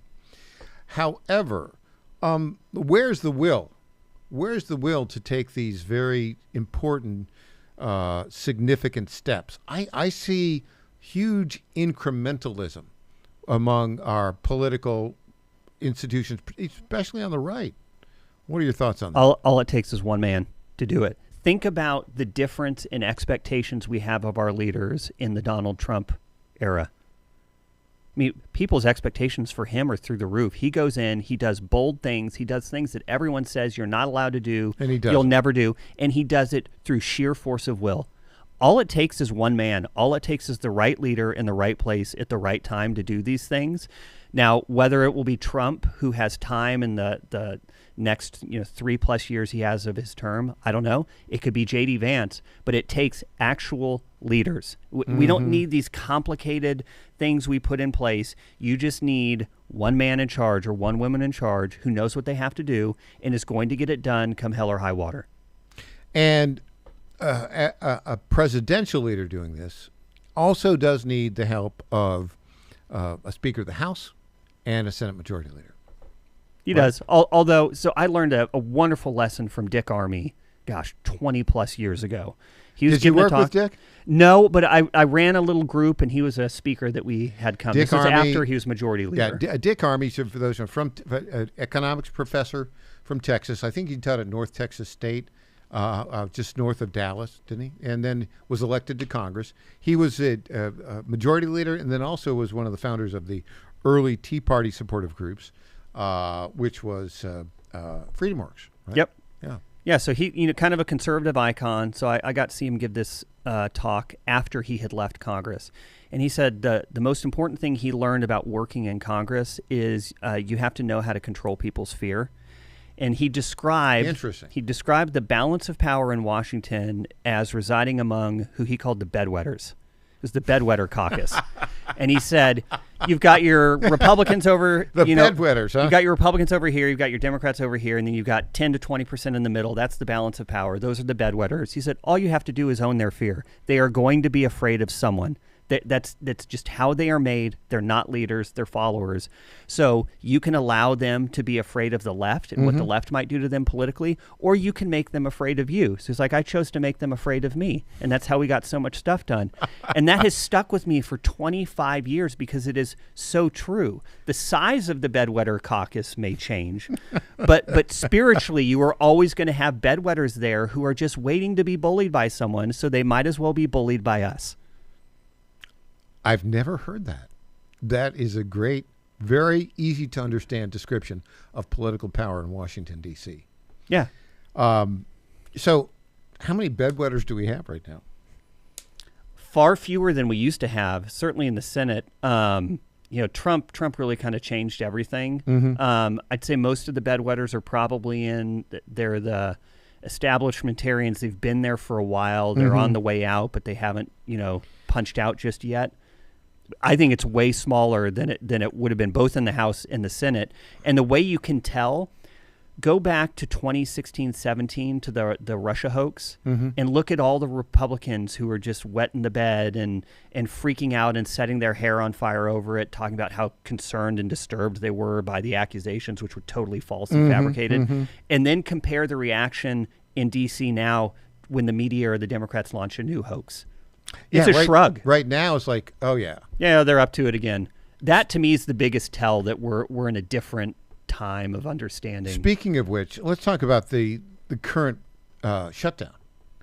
The Democrats seem to be marching in lockstep, almost like lemmings over a cliff, it seems to me.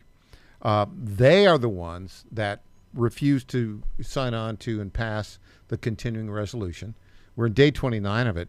It doesn't look to me like they intend to stop or, cave, but I don't think they're winning. What are your thoughts on this? No, the surest sign that they're losing is that we're not getting the parade of horribles from the corporate media every day about how awful the shutdown is, which is what you get every time Republicans... The parade of horribles? Yeah. Yeah, for a finance guy, you've got a great ability to turn a phrase. Well, thank you. So normally when Republicans were the ones not passing appropriations bills, they're throwing Granny off the cliff, and they're starving children, and they're not paying the troops, and this and that.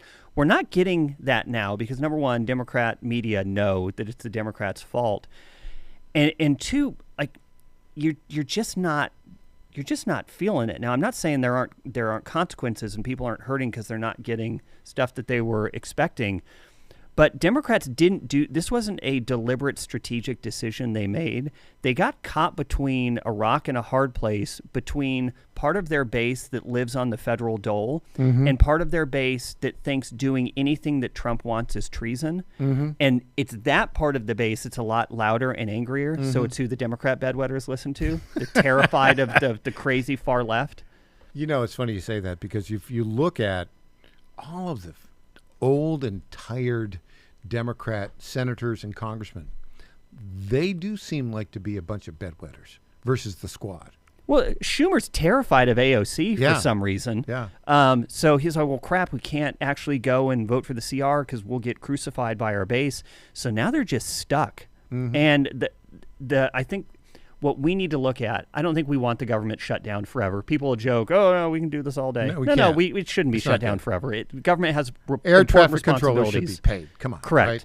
Yeah. So we're going to have to get to a point where we come out of this, but you also have to give your opponent a way out. You can't just back them into a corner and give them no escape because, that's when wild animals get violent. A cornered animal is a very dangerous thing. We have to give them a way out. I don't quite know yet what that way out is for them that allows them to somewhat save face, even if it's not true, to go their base and say, oh, we got something out of it. They have to have that option. So it would seem to me if they vote to pass the continuing resolution, the way out would be to immediately have them all go to the White House and talk to Trump and Johnson and Thune. That would be one possible. Well, no, they need a concrete policy victory. They need something that they can point to and say, hey, we got our pound of flesh. What would that be? They're pushing this Obamacare subsidy thing, which I don't know if it's that. I don't know if it's we plus up some agency they love. I truly don't know. Until that becomes clear, I don't think we're going to get close to a resolution. They Yeah. have to have their way out, and it's just not materialized yet. I think it'll probably be something in the Obamacare region because those subsidies don't end until December. So there's a little bit of runway there. Yeah. I would think. But, your guess is as good as mine. When we come back, Sean, let's talk a little bit about how you became the CEO of the Federalist and what's next for the Federalist. Back after this.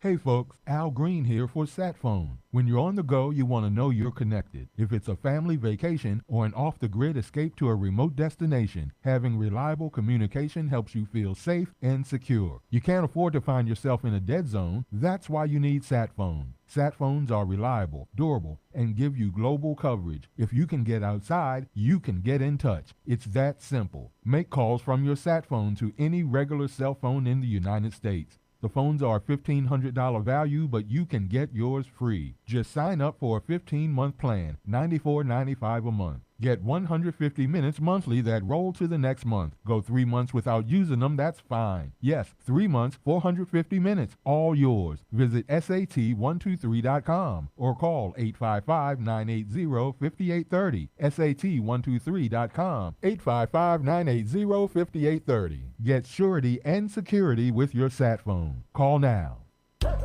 Is your pet ready for some pawsome fun? At Creekside Pet Hotel in Kennesaw, every day is a tail-wagging adventure. Whether they're romping with friends in day camp, enjoying a staycation in our cozy boarding, or getting pampered in our luxury spa, we make sure every furry guest gets the royal treatment. Happy pets, wagging tails, and the best care. What more could they ask for? Book your pet's perfect getaway today at CreeksidePetHotel.com or give us a call at 770-422-4700. Ghazala Hashmi is masquerading as a moderate, but she's really a dangerous far-left radical. The facts? Crazy far-left groups bankroll Ghazala Hashmi's campaign, and Hashmi repeatedly voted for taxpayer-funded tuition and driver's licenses for illegal immigrants. She even co-sponsored legislation to lower the penalties for criminals who assault police officers and firefighters. Ghazala Hashmi, masquerading as a moderate, too radical for Virginia. I'm John Reed, candidate for Lieutenant Governor, and I sponsored this ad. Do you think workers in Virginia should be forced to pay union dues and fees just to get or keep a job? For nearly 80% of Virginians, the answer is no. For Virginia to keep on thriving, Governor Youngkin got it right. We have to protect right to work. And Virginia's Lieutenant Governor Winsome Earl Sears agrees. As the Republican gubernatorial candidate for governor in Virginia, Winsome Earl Sears has pledged to protect Virginia's right to work law. Her opponent, Democratic candidate Abigail Spanberger, won't make that same commitment. In fact, she has repeatedly supported and voted for legislation in Congress that would repeal Virginia's right to work law. Demand that Abigail Spanberger pledge complete opposition to forced unionism. Call Abigail Spanberger, 804-223-0770. That's 804-223-0770. Urge her to promise that she will protect Virginians' right to work. This ad was paid for by the National Right to Work Committee. Hey there, it's Lenny McGill, founder and CEO of GlockStore.com. For over 30 years, I've supported our Second Amendment rights with GlockStore.com, the world's #1 source for Glock handguns, parts, and accessories. I also support accurate, unbiased journalism like The Michael Patrick Leahy Show. His team broke the Kilmar Abrego Garcia traffic stop and was the first to obtain that video. Independent journalism at its finest. Visit us at GlockStore.com, listen to Michael Patrick Leahy, and make America great again. This is State Senator Mark Pody. Government is limited to what it is supposed to do. One of the things that is critical that we're supposed to be working on is transportation. Here in Middle Tennessee, our roads need more help. As your state senator, we are focused on getting more money reoccurring without a new tax increase for our roads here in Tennessee. This is State Senator Mark Pody. Paid for by Campaign for Mark Pody, Christina Hibden, Treasurer. Welcome back to the Michael Patrick Leahy Show. Now, here's Michael Patrick Leahy. Our guest in studio, Sean Davis, the CEO of the Federalist. So how did you become the CEO of the Federalist? By the way, with the people that you have there, Molly Hemingway, all of your writers, Joy, what's her name? Pullman, fantastic. And of course, our alumni, who used to be with us with the Star News Network, our lead political reporter, Matt Kittle, just doing a great job with the Federalist. I'm biased, obviously, but I think we have the best reporting, opinion, investigative team anywhere in politics. I agree. They're added the work ethic, the attitude, the perspective. They're just a joy to work with. How did you become the CEO of the Federalist? So I actually started the Federalist. So I started it. Oh! See, I didn't know this. Yeah. Where did you get the idea for the Federalist?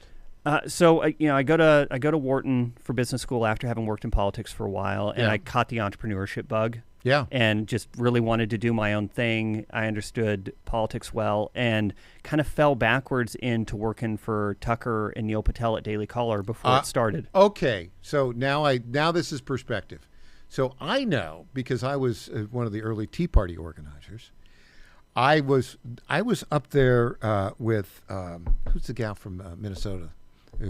Michelle Bachmann. Michelle Bachmann, and then from Iowa, Steve King. Yep. It was a Tea Party related event that we were kicking off, and out of the blue shows up a reporter from this new outlet called the Daily Caller. And I say, who the heck are these guys? This is pretty good. Yeah. So what'd you do with them? So I went between my first and second year of business school. I interned with them and kind of helped them put together their whole business model. Helped them do their first, I think, 2 fundraising rounds for it.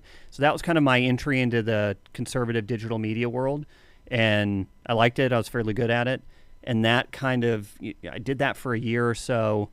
Did some other entrepreneurial stuff that worked, some that didn't, and then just kind of can relate. Yeah, that's life, right? Then kind of just fell into the Federalist, wanting something to fill the gap of what I saw in conservative media. The landscape was littered with D.C.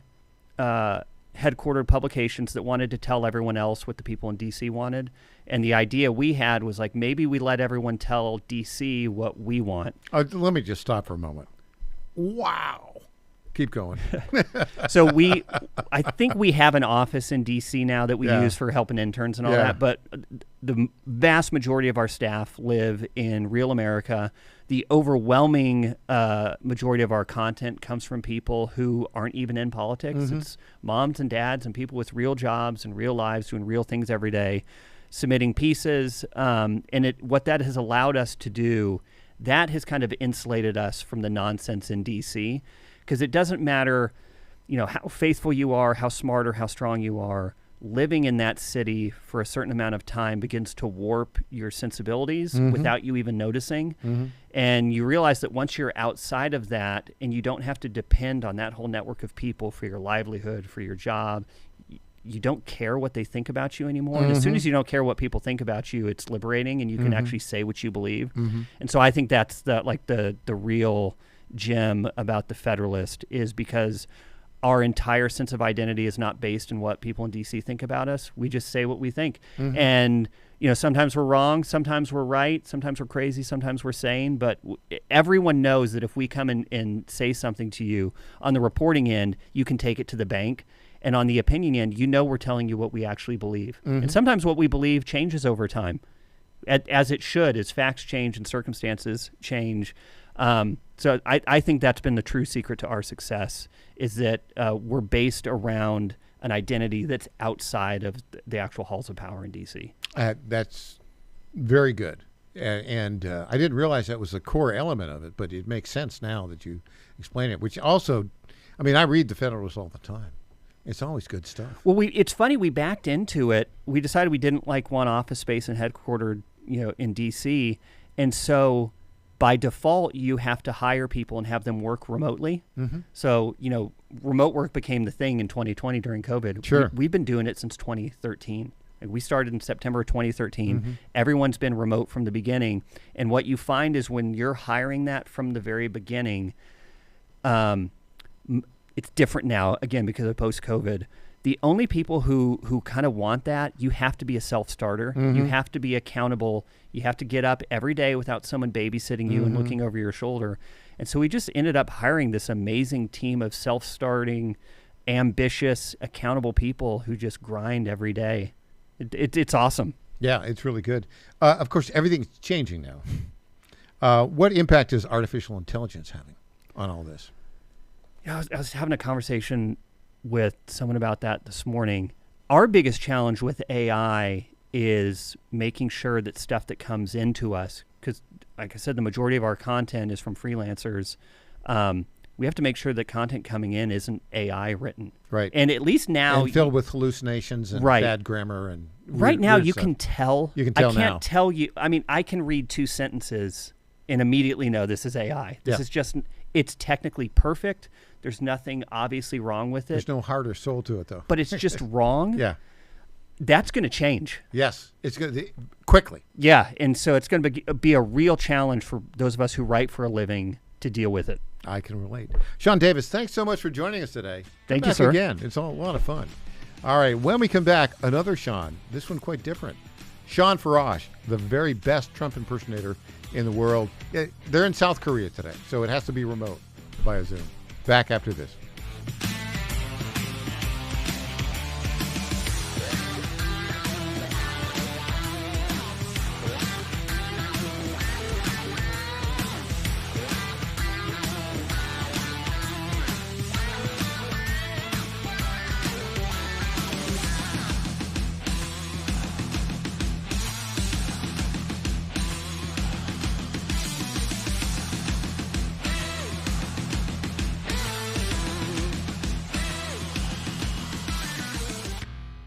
Let's face it, losing weight isn't just about looks. It's about taking back control of your health. Tired of confusing diets and injections with harsh side effects? Oral GLP-1 peptide from the Wellness Company that boosts metabolism, curbs cravings, and helps you burn fat. No needles needed. Just mix it with water and let your body do the rest. Right now, get $100 off and free shipping at twc.health/Godzilla and use the promo code Godzilla100 to save $100. Drop the weight. Take back your life. I'm Lieutenant Colonel Alan West, Executive Director of the American Constitutional Rights Union Action Fund, and this is a Live Free Minute. Just this month, an illegal immigrant in Virginia was convicted of raping an 11-year-old girl after breaking into her home. On any given day, there are hundreds of illegal immigrants in Virginia jails who have committed violent crimes. Yet there are politicians who openly advocate for protecting these criminal illegal immigrants and who wish to make Virginia a sanctuary for them. Our constitutional republic is dependent on adherence to the rule of law. Our founders could not have imagined that there would be politicians who would be so bold as to campaign against it. I encourage you to vote this election to protect public safety and the rule of law. This Live Free Minute is sponsored by the American Constitutional Rights Union Action Fund. We empower Americans to live free. And for more information, go to acruaction.com. John Fredericks loves his radio and TV audience, but did you know how to follow the Godzilla of Truth wherever you go? Download the John Fredericks Radio Show app to listen live nationwide. For the daily chit-chat, Trucking the Truth, download the Getter app and join the morning fun on Getter Live from 6 to 10 a.m. Follow John Fredericks on Getter, Truth Social, or Twitter. WENO Nashville, KQPN West Memphis. Listen 24/7 with the News Talk 760 app, available in the Apple Store and Google Play. Breaking news at Town Hall. I'm Bob Agnew in Washington. Packing maximum sustained winds of 185 miles an hour. Hurricane Melissa slammed into Jamaica as a Category 5 storm. One of the strongest landfall hits ever recorded. Michael Brennan is director of the National Hurricane Center and says the life-threatening danger is just beginning on Jamaica. We still have tropical storm conditions across the island, hurricane warning in effect. The potential for 6 to 12 inches of additional rainfall across the island, leading to isolated storm totals as high as 30 inches. Florida-based Christian nonprofit relief organization Food for the Poor is on the ground in Jamaica, delivering emergency supplies and food from the organization's Jamaican warehouse. Listeners wishing to make donations to support Hurricane Melissa relief can go to the website foodforthepoor.org/Melissa25.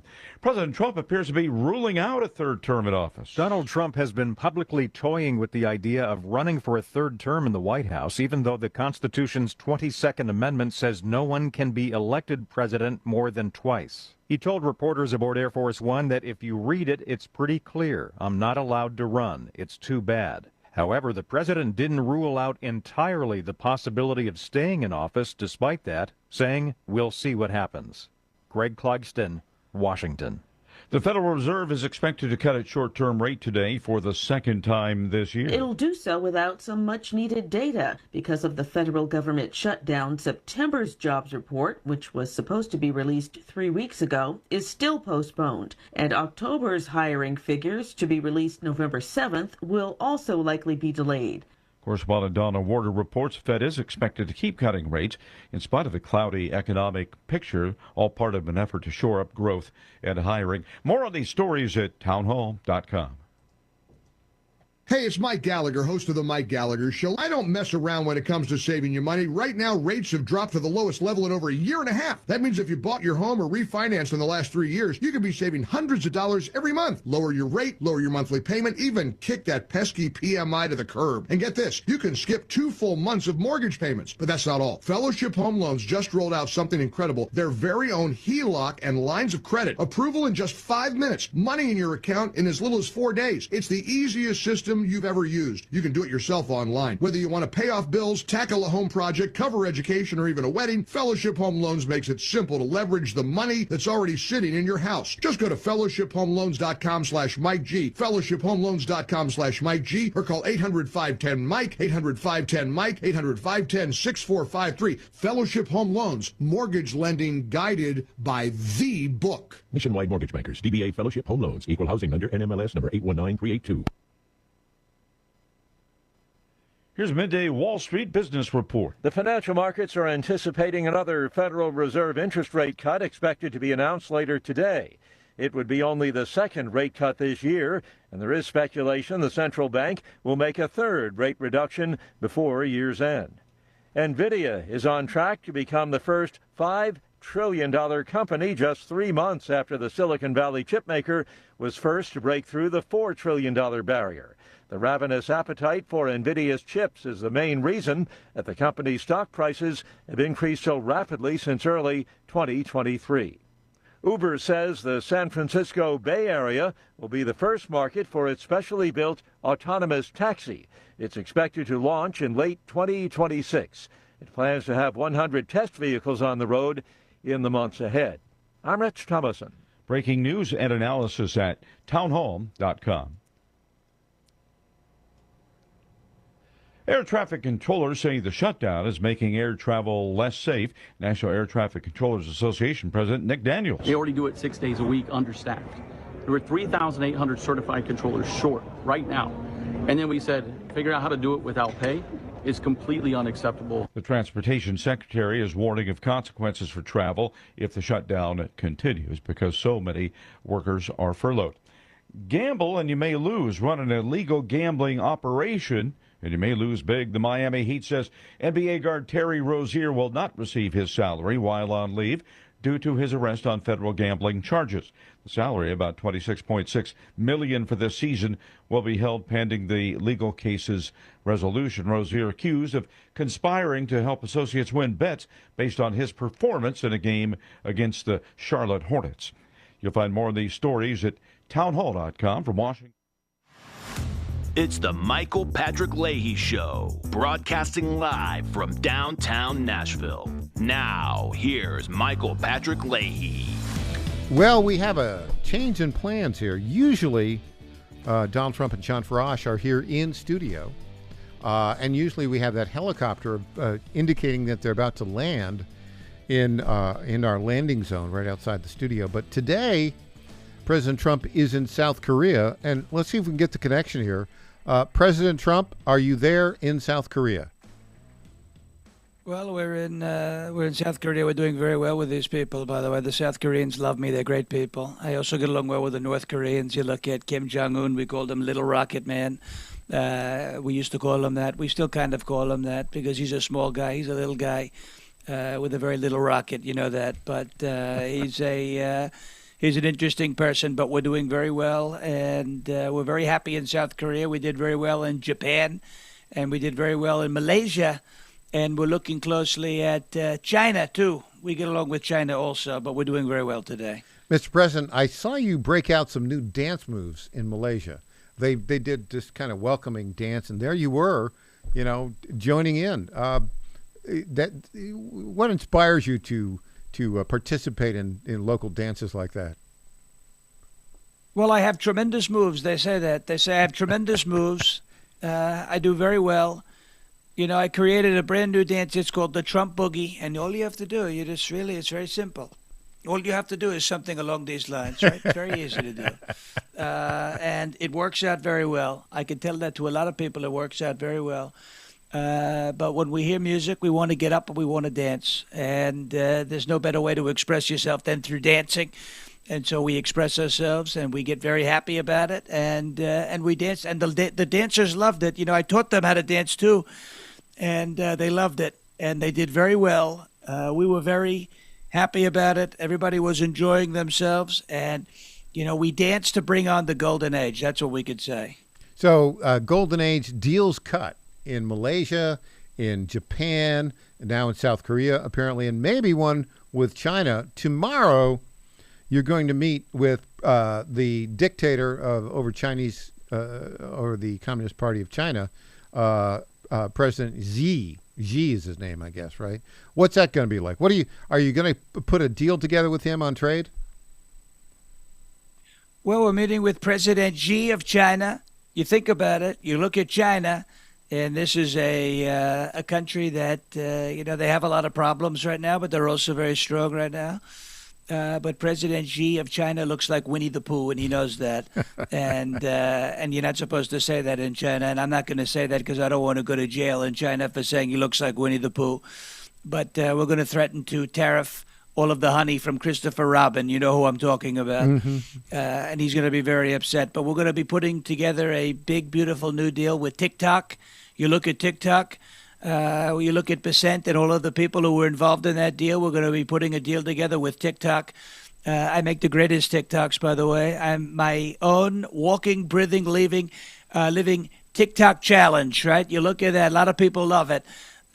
So we're doing very well. But we want to get a new deal with TikTok and a new deal with trade.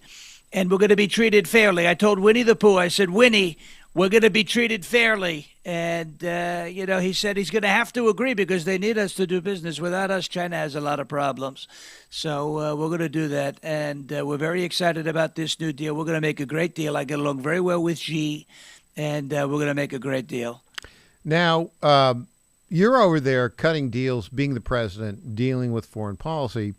Chucky Schumer thinks that's a bad thing. Did you see him on the Senate floor criticizing you for cutting deals while the shutdown continues? I don't know. I thought the problem with the shutdown was Chucky Schumer. What are your thoughts on that, Mr. President? Well, the problem with the shutdown, which we call the Schumer siesta, think about it. We call it the Schumer siesta. We put a sombrero on him. We put a sombrero on El Hakimo. Remember that? El Hakimo Jeffries, right? El Jefe. Very stupid guy. El Stupido, right? Very stupid guy. But you think about what they're talking about, the shutdown, and it's all their problem. It's their problem completely. And now their problem is everybody's problem. Because they won't reopen the government. They want to put $1.5 trillion in illegal alien free health care. We're not going to let that happen. So we're cutting deals with other countries. Chuck Schumer should cut a deal with John Thune and reopen the government, but he doesn't want to do that. That's not my fault. That's his fault. So he's a nasty guy. By the way, he's a Palestinian senator. Nobody's ever heard anything like it. He's a Palestinian. And soon you're going to have him wearing a keffiyeh. You know, they call it a keffiyeh. It's a scarf. You're going to have him wearing that very soon. But very stupid.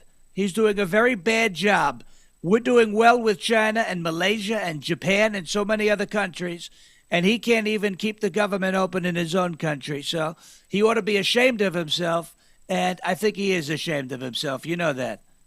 Well, speaking of people who should be ashamed of themselves, we've heard from Spartacus, that is Democrat Senator Cory Booker from New Jersey, and he is criticizing the president for the private donations that are building this new great ballroom in the White House.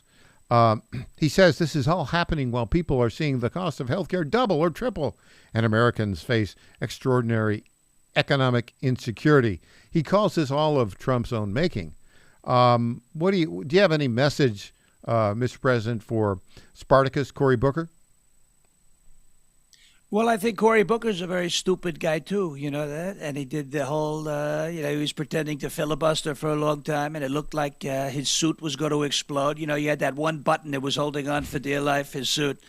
The threads were pulling and screaming in pain and agony because he appears to have been eating too much. But you look at Spartacus and you look at what he said, Cory Booker, very dumb guy. You know, I'm paying for the ballroom by myself, but we're not actually making a ballroom. It's actually going to be called a throne room. It's King Donald's Royal Court. We have a beautiful crown, King Donald's Royal Court, and we're doing a tremendous job. We're going to put a throne in there big enough to fit 4 Rosie O'Donnells all the way across, and it's going to look a lot better than the throne room for J.B. Pritzker. You look at Jiggly Belly Pritzker. He's got a throne room, and that's a disaster. You know what I'm talking about. His throne room is a complete and total disaster. We're going to have a beautiful throne room, a beautiful royal court, and we're paying for it privately. It's not coming from the government. We're paying for it privately. I thought they liked free stuff. Now they don't like free things. These Apparently people not. are very stupid, and this ballroom is going to be incredible. Mr. President, who's going to win this debate? Riley Gaines, you know Riley, from a Tennessean here, the great swimmer. Riley Gaines has challenged Alexandria Ocasio-Cortez to a debate. How do you think that's going to turn out? Well, I think it's going to turn out very nicely. You know, you look at Riley Gaines, she's a very smart person. You look at AOC, she's a very stupid person.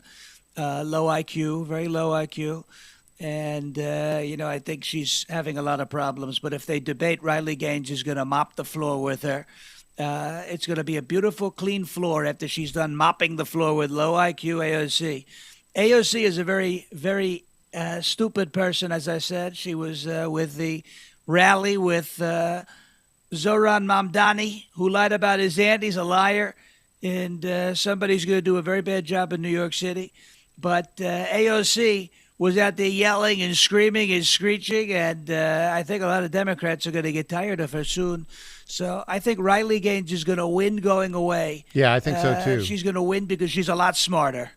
Yeah, I think she is. I mean, we've met Riley Gaines, and she's very, very intelligent. I think, Alexandria Ocasio-Cortez was trying to make fun of her for finishing 5th in the NCAA swimming championships. That seems kind of very petty. Your thoughts on that, Mr. President? We got 30 seconds. Well, I think AOC needs to realize maybe if Riley Gaines wasn't competing against a dude, she wouldn't have had so many problems. But good point, Mr. Thomas President. is a guy. Well, good luck and talking to President Xi tomorrow. I'm sure you'll be a winner. When we come back, is Sean Farash is over there with you, right? I think Sean. Yes, he's with me, and he's going to be ready to go. And I think he and I are going to talk a lot about the mayor's race, the Muslim Marxist from Manhattan, Mamdani, running for mayor. How's that look? Back after this.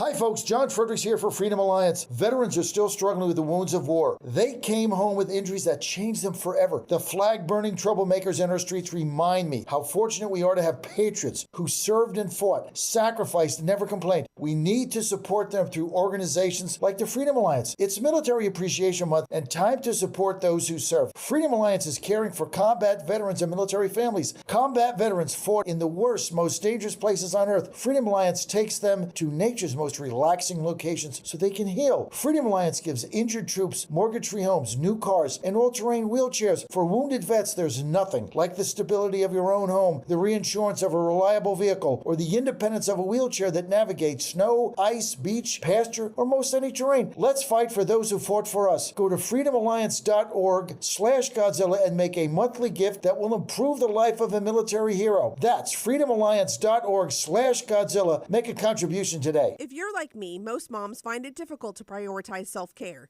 Hi, it's Colleen, Program Director at the John Fredericks Media Network. With the demands of programming 13 radio stations, it's easy to forget about the things I should do for myself daily. And that's why I started with our company's Women's Challenge with Native Path Collagen Peptides. It's affordable and convenient care in just 1 scoop a day. There are so many incredible health benefits like bone and joint support, metabolism booster, and hair, skin, and nail improvement. I like to take a moment each day to prioritize myself and indulge in the health-boosting benefits of Native Path Collagen Peptides. I love mixing it up with all the different smoothie recipes, too. Learn more about Native Path Collagen Peptides and read 7 important reasons why you should be taking collagen peptides at getnativepath.com/Godzilla. Prioritize your self-care with Native Path Collagen Peptides. Try it risk-free for as low as $21 today and get free shipping at getnativepath.com/Godzilla. Target.com. Target.com is an online e-commerce tire retailer. We are here to serve the American public with the best possible customer service, the best pricing, and we make it extremely easy. We have many name brands and a lot of low-cost tires.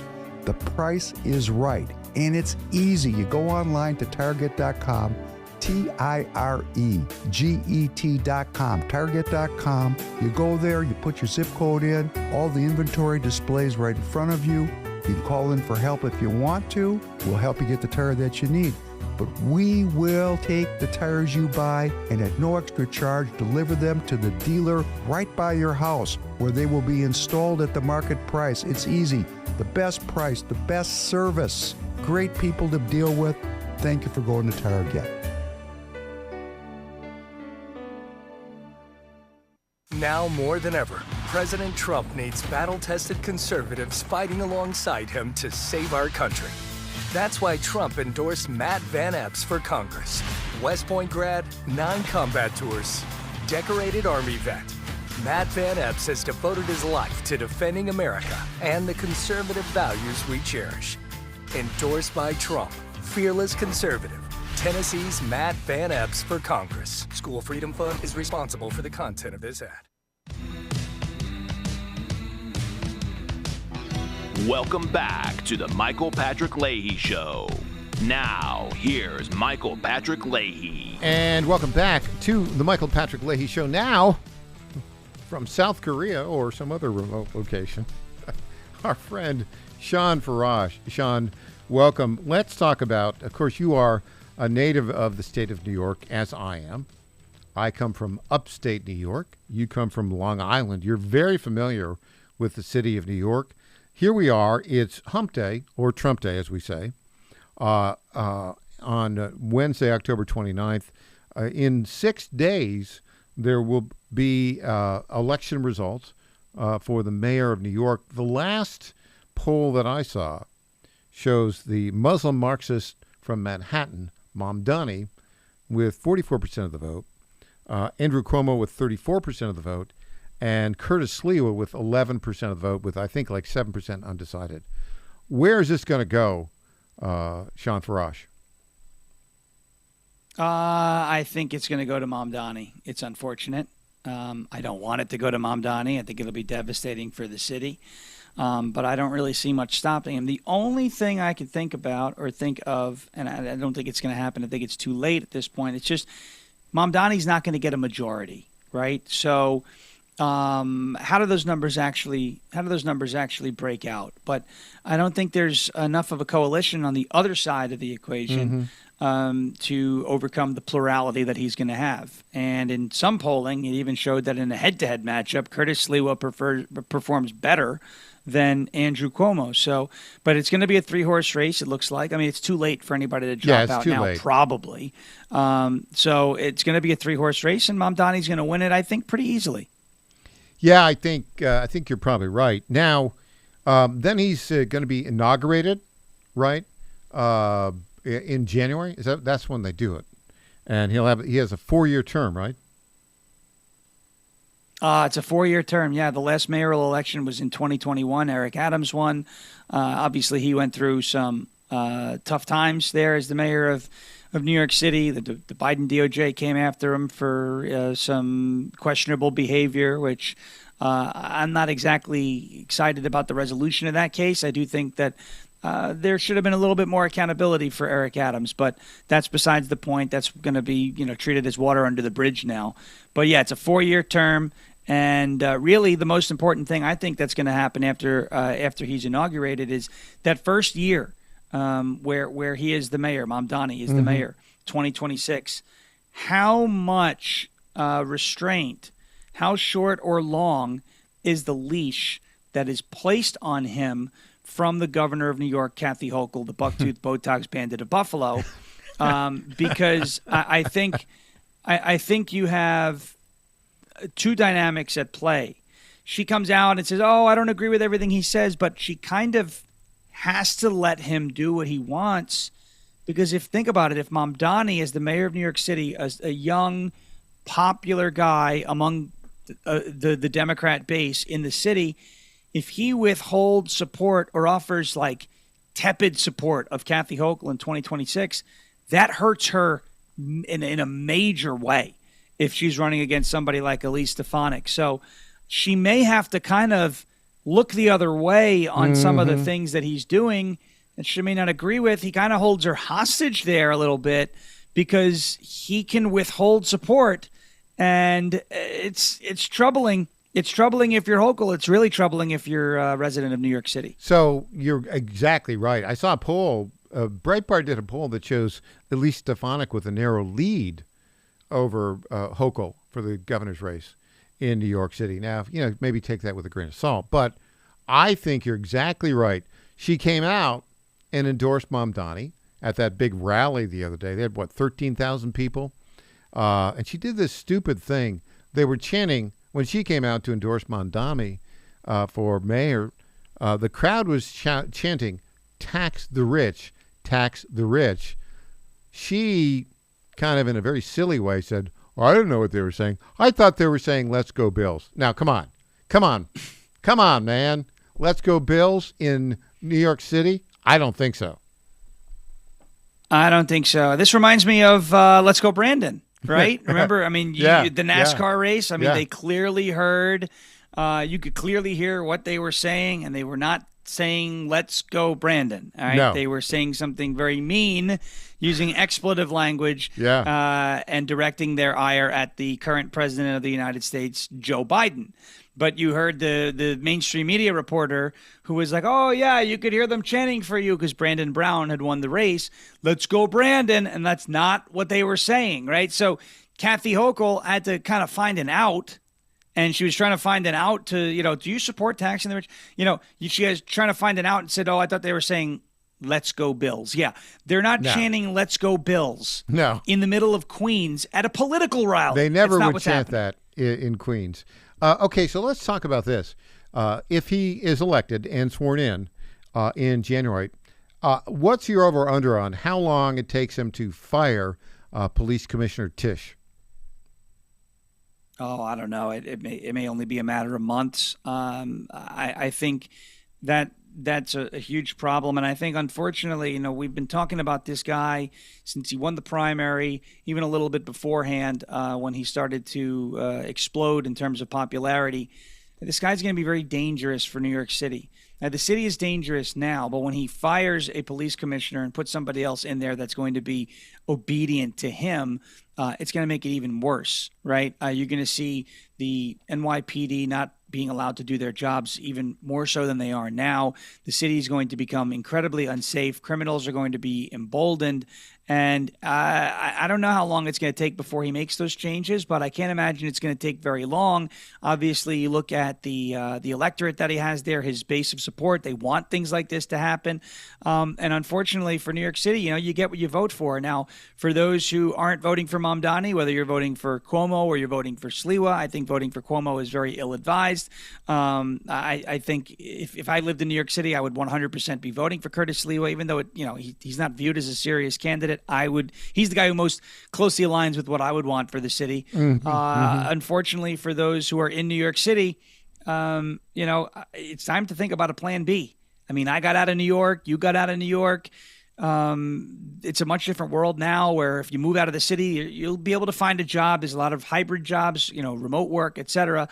You got to think about a plan B because, I think a lot of those millionaires and billionaires that Mamdani wants to steal all that money from, they're going to leave. And then once all that tax revenue leaves, where are they going to get the rest of the revenue, right? They're going to come after the common folk, right? And take it from you. They're already taking enough from you in that city. So they're going to take even more. It's going to be a disaster. And my heart breaks for those who are stuck there. Yeah, this is interesting because I see conflict with Mamdani and Jessica Tisch. She's only 44 years old. She was named by Eric Adams as the New York Police Department commissioner just about a year and a half ago. She seems to have been not, kind of common sense. The Tisch family, of course, very well known for business success. She has a undergraduate degree, a law degree, and an MBA from Harvard. She was a speechwriter at George W. Bush. I don't see, even though she seems to have modified herself to some degree to accommodate New York City politics, I don't see her in a situation where she's going to buy into all of the crazy things that Zoran Mamdani wants to do. What are your thoughts on that, Sean? Well, again, this is going to be a very interesting time. You've never had a quote-unquote leader like you have in Mamdani coming into New York City, a guy who obviously believes in socialism, communism, Marxism, and radical Islam as well. And I say radical Islam, and some people say, "Oh, you don't know he's a radical Islam." Well, I mean, he's in photos with one of the co-conspirators of the 1993 World Trade Center bombing, smiling and chumming it up with that guy. He tried to flip the script and make his aunt, which turned out not to even be his aunt, the victim of Islamophobia after September 11th. Yeah, there are 3,000 people that died. At the time I was on Long Island. Yeah, 3,000 people died. Those are the day. real victims. Yeah, they were the real victims. Yeah, it seems kind of odd.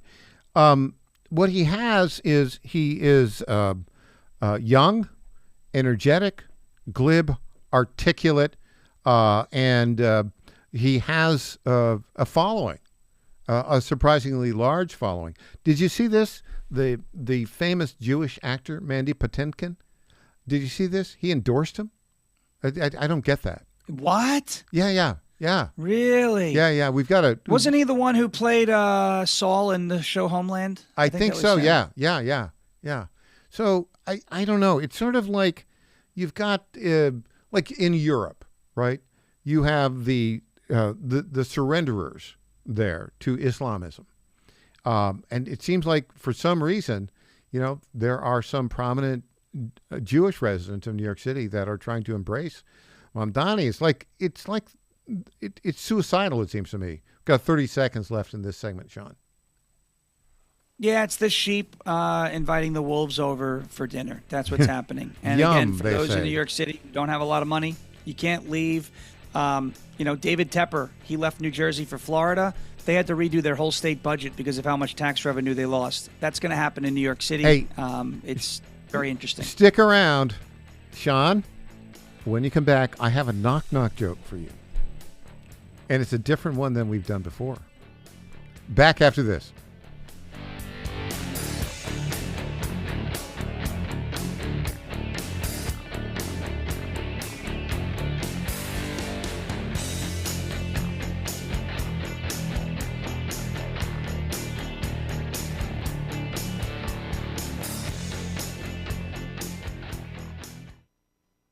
everyone. EJ Haast here, founder of the Digital Footprint Management Agency and frequent guest on the Michael Patrick Leahy Show, here to tell you about GetFoundEverywhere.com. Customers are searching for your business everywhere: Google, Apple Maps, TikTok, and new AI platforms like ChatGPT and Gemini, which is a total disruptor. Traditional search engine optimization isn't dead, but it is on life support. Old tactics don't work anymore. So how can you make your business stand out? GetFoundEverywhere.com makes your business pop on over 50 search, map, review, and AI-driven platforms. With one easy dashboard, manage business profiles, social media accounts, direct messages, even texts and reviews. GetFoundEverywhere.com is affordable, boosts your visibility, and gets your business more customers. It's time to step up your game the easy way. Save time, save money, and get more customers with GetFoundEverywhere.com. This is State Senator Mark Pody. Government is limited to what it is supposed to do. One of the things that is critical that we're supposed to be working on is transportation. Here in Middle Tennessee, our roads need more help. As your state senator, we are focused on getting more money reoccurring without a new tax increase for our roads here in Tennessee. This is State Senator Mark Pody. Paid for by Campaign for Mark Pody, Christina Hibden, Treasurer. I'm Lenny McGill, founder and CEO of Glockstore.com. For over 30 years, I've supported the Second Amendment rights of free men and women to protect themselves and their families with firearms. We offer the very best in both selection and prices on Glock handguns, custom Glocks, Glock magazines, and high-performance shooting accessories at Glockstore.com. We also have the finest retail showroom and our Shoot 270 shoot rooms right here in Nashville, Tennessee. Come visit us at Glockstore.com, and you'll be glad you did. My fellow Americans, my good friends, I've known them for a long time, at D.T. McCall & Sons have the deal of a lifetime for you, and nobody knows deals like I do. That much I can tell you. Nobody knows deals like I do. The lumber yards, they can hit you with hidden charges for up to $200 extra. They'll charge you for cords and hoses and haul-offs. Your money goes all over the place and out of the state, and most importantly, out of your pockets. How do they get away with that? I don't know how they do that, but on day one, if you buy from McCall's, we are going to stop the hidden charges as soon as you buy it. D.T. McCall & Sons has locations in Lebanon, Carthage, Lafayette, Cookeville, and Franklin, and they have been family-owned in Middle Tennessee for over 100 years. Head to one of their stores today or check them out at dtmccalls.com. You're going to love it, believe me. Impersonator not endorsed by Donald Trump. This is Michael Patrick Leahy. Join Rutherford County Mayor Joe Carr, Senator Marsha Blackburn, Congressman Tim Burchett, and Knox County Mayor Glenn Jacobs and me at T-Bones and Politics 2025 on the evening of November 10th in Murfreesboro for a night of great food, good fellowship, and inspiring political speeches. Get your tickets now. They're going fast at tbonesandpolitics2025.com. This is a great annual event. This year, musical entertainment will be provided by the Tremolo Honey Band. If you haven't heard them before, they are absolutely fantastic. This special event is sponsored by Barrett Firearms, Old South SRM, Moody Excavating, Azure Flight Management, and SEC Engineers. So go right now to tbonesandpolitics2025.com and get your tickets for T-Bones and Politics. It's an evening of great food and fun on November 10th. I'll see you there. Paid for by Joe Pack, William Ronsley, Treasurer. Welcome back to the Michael Patrick Leahy Show. Now, here's Michael Patrick Leahy. Sean Farash, the very best Trump impersonator in the world, is here with us from South Korea or some other remote place. Sean, I have a knock-knock question for you. You ready? I'm ready. Knock-knock. Who's there? Who'da? Who'da who? Who'da thunk the Jets would win a football game? You like that? Certainly not me.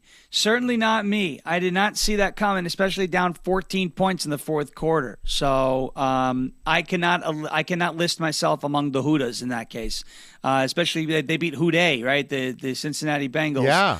And they still have to play Houdat, the New Orleans Saints, later in the year. That's just going to be an ugly game. My gosh, the Saints versus the Jets. That's the worst of the worst. But there's no more winless teams, so I'm happy that the green and white finally got themselves in the win column. I have to say, that fourth quarter performance by Justin Fields and the entire Jets team was actually good, Sean.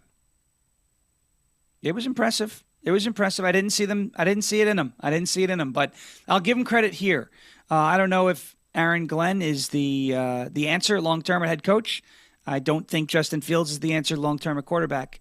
But they didn't stop fighting. They didn't stop competing. They didn't stop playing. They didn't quit. That's the first step, I guess. So we give credit where it's due. They performed well. Obviously, an impressive fourth quarter comeback, 23 unanswered points, and the Jets wound up with a win. So good for them. I mean, they were down 38 to 16, I think it was, right? Yeah, they were something down like that. Yeah, 38-16. Yep. And they went with they scored, I think, 3 touchdowns, and 2 of them they went for 2, and got them. The first 2 touchdowns they went for 2, and they end up winning by 1 point.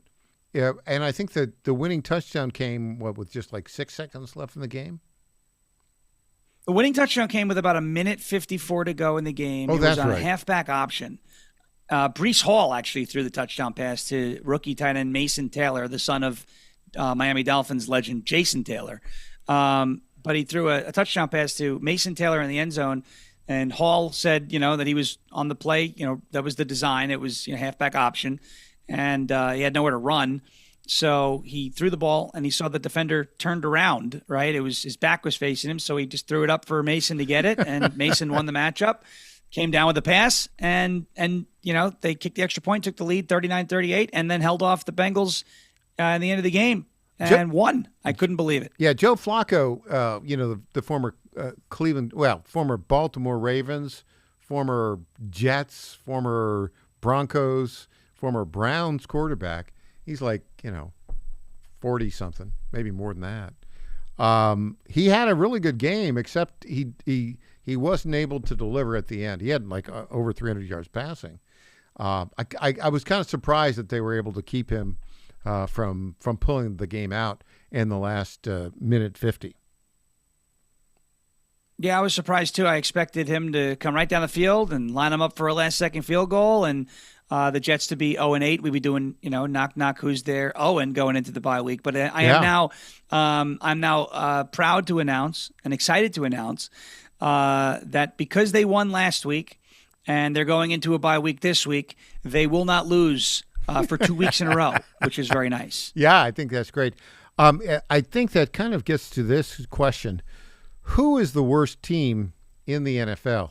I think with their victory in the fourth quarter over the Cincinnati Bengals, that, quote, honor now goes either to the New Orleans Saints or the Tennessee Titans. And the Titans got smoked this past weekend by the Indianapolis Colts. What was it, 38-14, 38-10?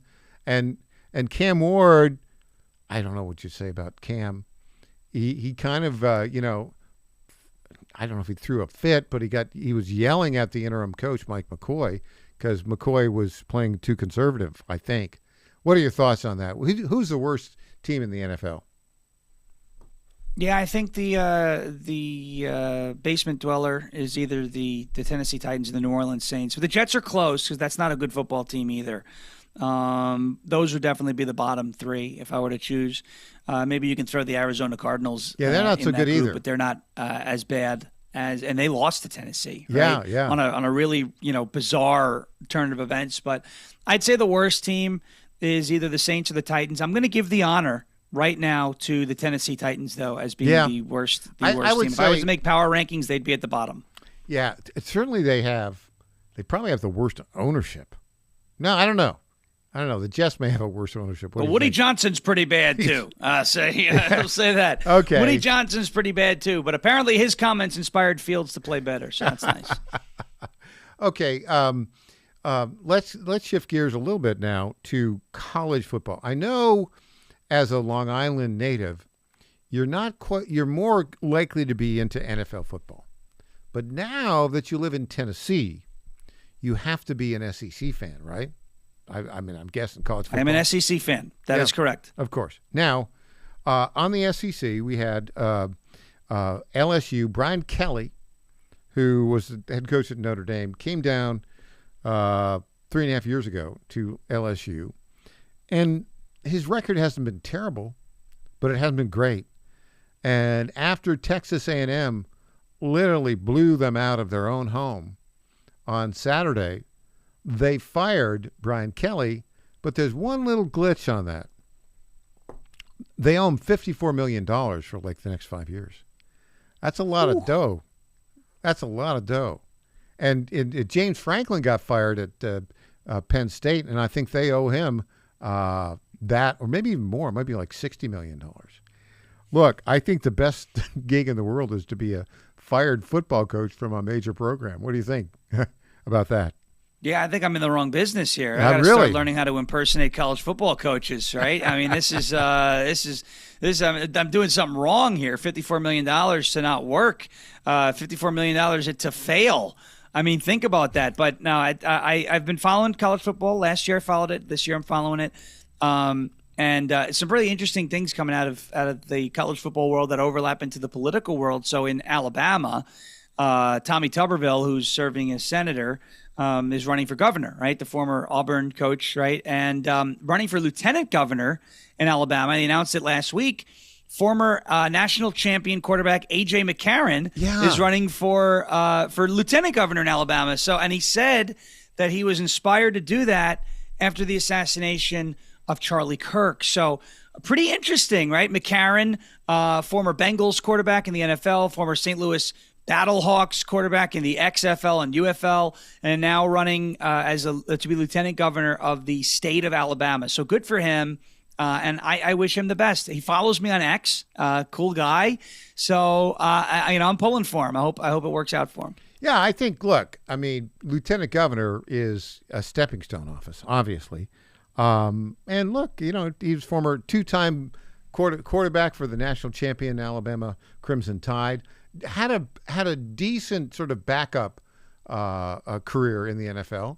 He did pretty good. He did a lot of starting for the Bengals. Did well in the XFL. So yeah, I'm kind of with you. I wish him luck. Okay, so you go from South Korea. You got an event tonight, an important event. Tell us where you're going tonight. So I'm heading out to Washington, D.C. I'm going to be flying out shortly. We've got an event that takes place tomorrow afternoon. We're flying out there tonight, and it's going to be an interesting new media event with a bunch of folks who have been, in independent media or alternative media, a roundtable discussion on the new media ecosystem. So it's going to be very interesting. A lot of connections, and I'm fairly excited about that. Yeah. Now, are you? It's going to be sort of a new media conference. Are you there just to participate? Or just to watch, or are they asking you for advice? I think it's going to be a little bit of both, to be honest with you. It kind of came together at the last second, so I'm not exactly sure what role that I'm going to be playing, precisely and specifically. But I'm very excited to just get in the room and kind of hear some of my peers in the space. Some of the strategies that they're employing and the visions that they have, and how to take that back home and apply that to what we're doing here every day. Well, yeah. And by the way, you are really a leader on the new media side because, you figured out, we've talked about this before, you have figured out how to deliver a very interesting, typically 1 minute, 30 seconds. Is that where you go with your videos that have a sort of a beginning, middle, and just end? About. That lead up to, I think we talked about last time, you get to the real big punchline about 2/3 of the way into it, right? People see you, they say, oh, this is going to be funny. Let's see where it comes. They stick with you throughout that to get to the punchline. Yeah, that's the general strategy, and now we're coming up on holiday season, which for the last couple of years, I think since 2022, we've done like song parodies of Christmas songs and things like that. So it's time to start spinning the wheels. We had some funny ones about Hunter Biden. We had some funny ones about Joe. So now Trump's back in the White House. So it's time to start spinning wheels on holiday parodies, and it's gonna be fun again this year. Just did the Gilligan's Island yesterday for the drug boat, so that's out. We're thinking also of rewriting a few. You've got the Gilligan's Island, and we haven't played it yet? No, yeah, it's out. I put it out yesterday. It was it's done pretty well. It's fun. So thanks to the Trump administration for nuking some narco boats. It's always fun for us to riff on. All right. Well, I know you're pretty busy. Do you have time to stick around for News Potpourri, or do you have to go off and Of course. I love News Potpourri. Yeah. Okay, so what we're going to do here, Sean, during the break, we're going to try to get your Gilligan's Island clip. And I think you can play. Yeah, we can play it, I think, until we'll track it down, and we'll play it. We'll start off. The very first element of News Potpourri will be your Gilligan's Island clip. I can't wait to see it. Was it just, were you the skipper, or were you Gilligan, or you certainly weren't Marianne or Ginger, but. No, we remixed the song and rewrote it, having to deal with these drug boats. Yeah. Okay. So when we come back with Sean Farash, and thanks so much for sticking around with us. I know it's very busy there in South Korea. We're going to do News Potpourri, and our first item will be Gilligan's Island meets the narco-terrorist boats. Back after this.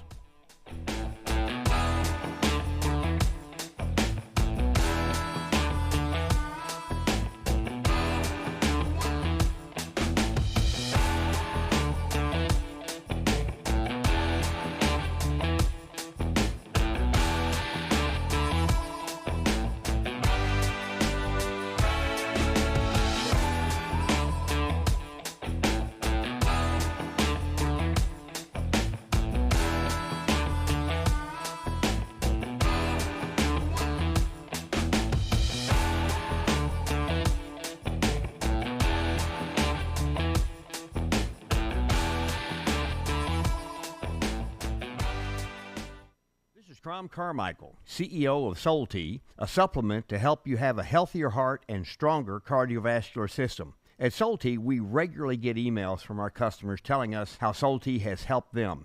Like this one from Kelly. Hello, I'm 58 years old and have had high cholesterol for years. I wanted to stay away from prescription drugs. My husband and I have been using Soul Tea for about 13 months. My results have been amazing. My cholesterol levels went from 291 to 129. I am so impressed with Soul Tea and want to thank you. Now, in my own case, my bad cholesterol dropped from 130 to 89, and that was 20 years ago. I'm 75 years old and I take 0 prescription drugs. To get a great deal on Soul Tea, please go to GodzillaHeart.com, and when you check out, use the code Godzilla to get our best deal, which is 50% off your first shipment and then 3 bottles for the price of 2 thereafter.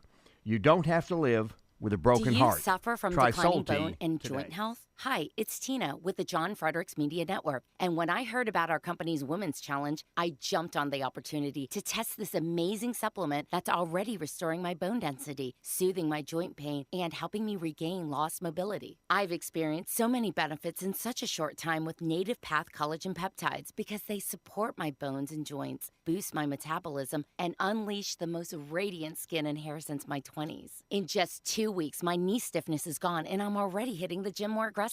And I get so many compliments on my glowy skin and shiny hair. Native Path Collagen Peptides are so easy to take. They're tasteless, odorless, and mix great with my morning coffee. Read thousands of 5-star reviews at getnativepath.com/Godzilla. Level up your self-care with Native Path Collagen Peptides. Try it risk-free for as low as $21 today. And get free shipping at getnativepath.com/Godzilla.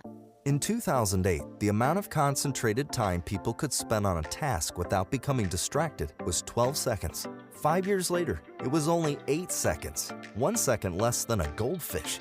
If you're often distracted or have trouble recalling information, you're likely to fall behind in the demanding, fast-paced 21st century. In other words, brain performance is more critical now than ever. Boost your brain power with Healthy Cells Focus Plus Recall. Science-backed nootropics to help you sharpen focus, concentrate longer, enhance recall, improve mental speed, learn rapidly, and be more alert. It's a pill-free brain supplement made with maximum absorption ingestible gel technology, designed to feed your brain at the cellular level. Take it for a test drive. Go to healthycell.com and use code GODZILLA for 20% off your first order of Focus Plus Recall. That's healthycell.com, code GODZILLA for 20% off. I flew 9 combat tours taking out terrorists. Matt Van Epps, America First warrior. When my Chinook took enemy fire, I kept her in the air, got our guys, and completed the mission. Matt Van Epps, American hero. Now I'm on a new mission to help Trump save America. I'm Matt Van Epps. I approve this message because I know what to do with terrorists. So these woke wannabes in Washington better take cover. Matt Van Epps, the conservative warrior Trump needs. Paid for by Matt Van Epps for Congress. Welcome back to the Michael Patrick Leahy Show. Now, here's Michael Patrick Leahy. Welcome back to the Michael Patrick Leahy Show. Our guest on our Zoom Newsmaker line right now, Sean Farash. Sean, are you ready for News Potpourri? Oh, I'm always ready. I love News Potpourri. Yes, ladies and gentlemen, News Potpourri. This is the portion of the program where we talk about the stories that are of note, don't necessarily merit a full segment, and may have a touch of irony. Sean, you know, Donald Trump has been blowing up these narco-terrorist boats, and you have a few things to say about it. This is your new video you put out to the tune of Gilligan's Island. Here we go. Just sit right back and you'll hear a tale of a fateful trip that started on the Venezuelan coast aboard this narco ship. The fake news said they were fishermen, but they were Tren de Aragua thugs heading to the United States with a boat full of drugs. A boat full of drugs. Bad hombres decided to F around, so we blew them out of the water. We unleashed our secret weapon, and we dropped Katie Porter. We dropped Katie Porter. The narco boats were annihilated. Now the fish are high as hell. They got a free meal when the USA chummed the water with the cartels. And I got to look very well, by the way, with Davy Jones. You may have heard of him, Davy Jones. And he has a locker. And anybody who tries to sail drugs into our country, they're getting a one-way trip to Davy Jones' locker. That much I can tell you. Thank you for your attention to this matter. Well, Sean, another example of the Sean Farash genius. How do you come up with these ideas? They just kind of pop into my head. And we roll with them. And unfortunately, there's a lot that pops into my head all the time, and we roll with it. So, but also fortunately, it's a lot of fun. I'm glad you enjoyed that. I'm glad a lot of people, so many people who watched it enjoyed it. And you know, again, it's been a lot of fun just to put those together. The lyrics are great. A boat full of drugs. And then dropping Katie Porter on him. Boy, that is cruel. That is cruel to drop Katie Porter on anybody. That was that's a load to drop on someone. That's for sure. I got another story for you. Did you see this story? This is apparently some Tulane lab monkeys have escaped in a truck crash in Mississippi. Did you see that? I did hear about that. It sounds like Planet of the Apes. Yeah. I hope that's not what happens. But it kind of sounds like that. It was a truck that crashed filled with 21 rhesus monkeys from the Tulane National Biomedical Research Center. It crashed yesterday afternoon on I-59 in Mississippi. In Jasper County, Mississippi, they got most of them back, but 5 of them, for some reason, had to be euthanized, and then 3 of them remain unaccounted for. Now, these are rhesus lab monkeys. They went out, and the Jasper County Sheriff's Department initially said the escaped monkeys carry hepatitis C, herpes, and COVID. However, Tulane corrected that the animals had not been exposed to any infectious disease. Yikes! Your thoughts on that? That's just a bizarre story. It's a perfect news potpourri story, though, right? It is. It's a bizarre story. And again, my fear is, Charlton Heston, Planet of the Apes. Yeah. And I certainly don't want to see anything bad happen. I don't think it's going to actually, but it's just one of those things you're like, uh-oh, is this going to be like the movie kind of deal? And I feel bad that those 4 monkeys had to be euthanized. Hopefully it wasn't anything too serious. So, Sean, in the land of do stupid things will happen.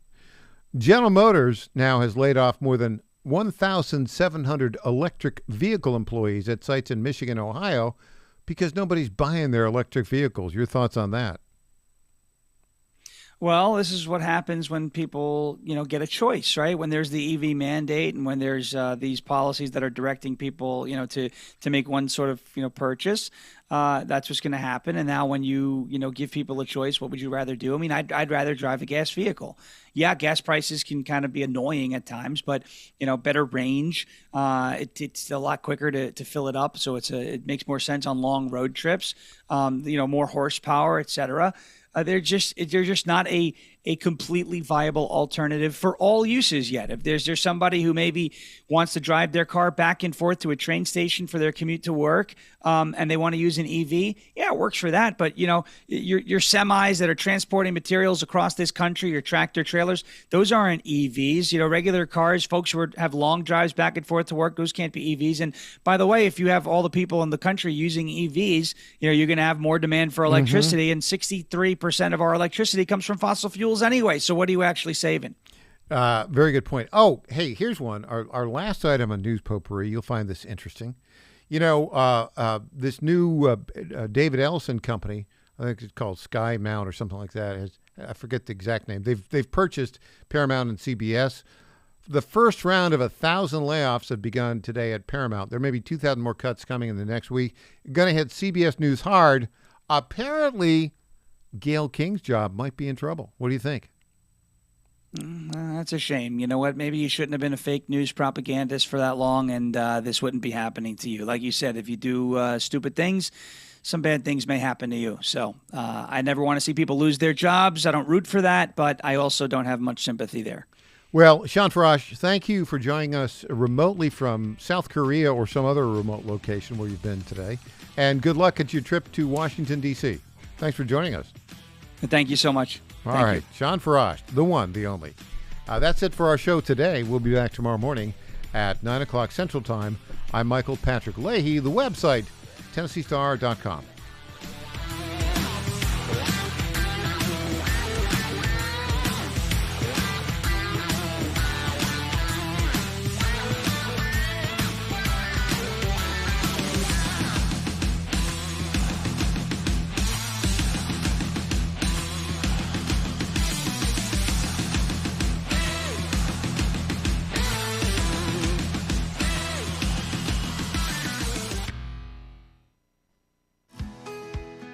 This is State Senator Mark Pody.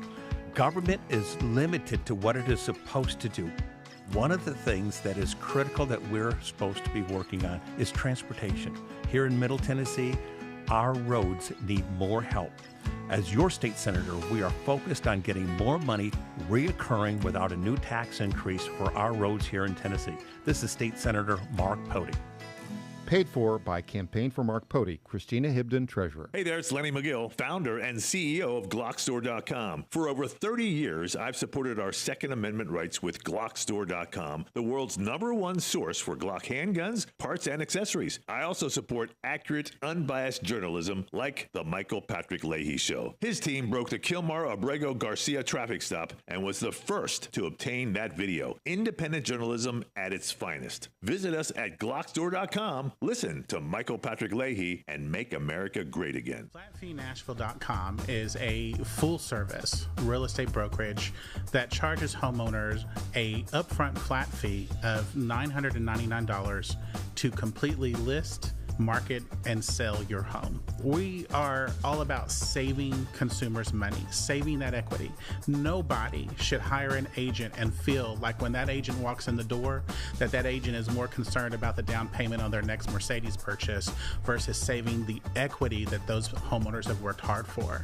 I've spent my entire career in ensuring that the equity that people save and they put into their monthly mortgage every single month, as much of that as we possibly can goes back to them when they go to list and sell that home.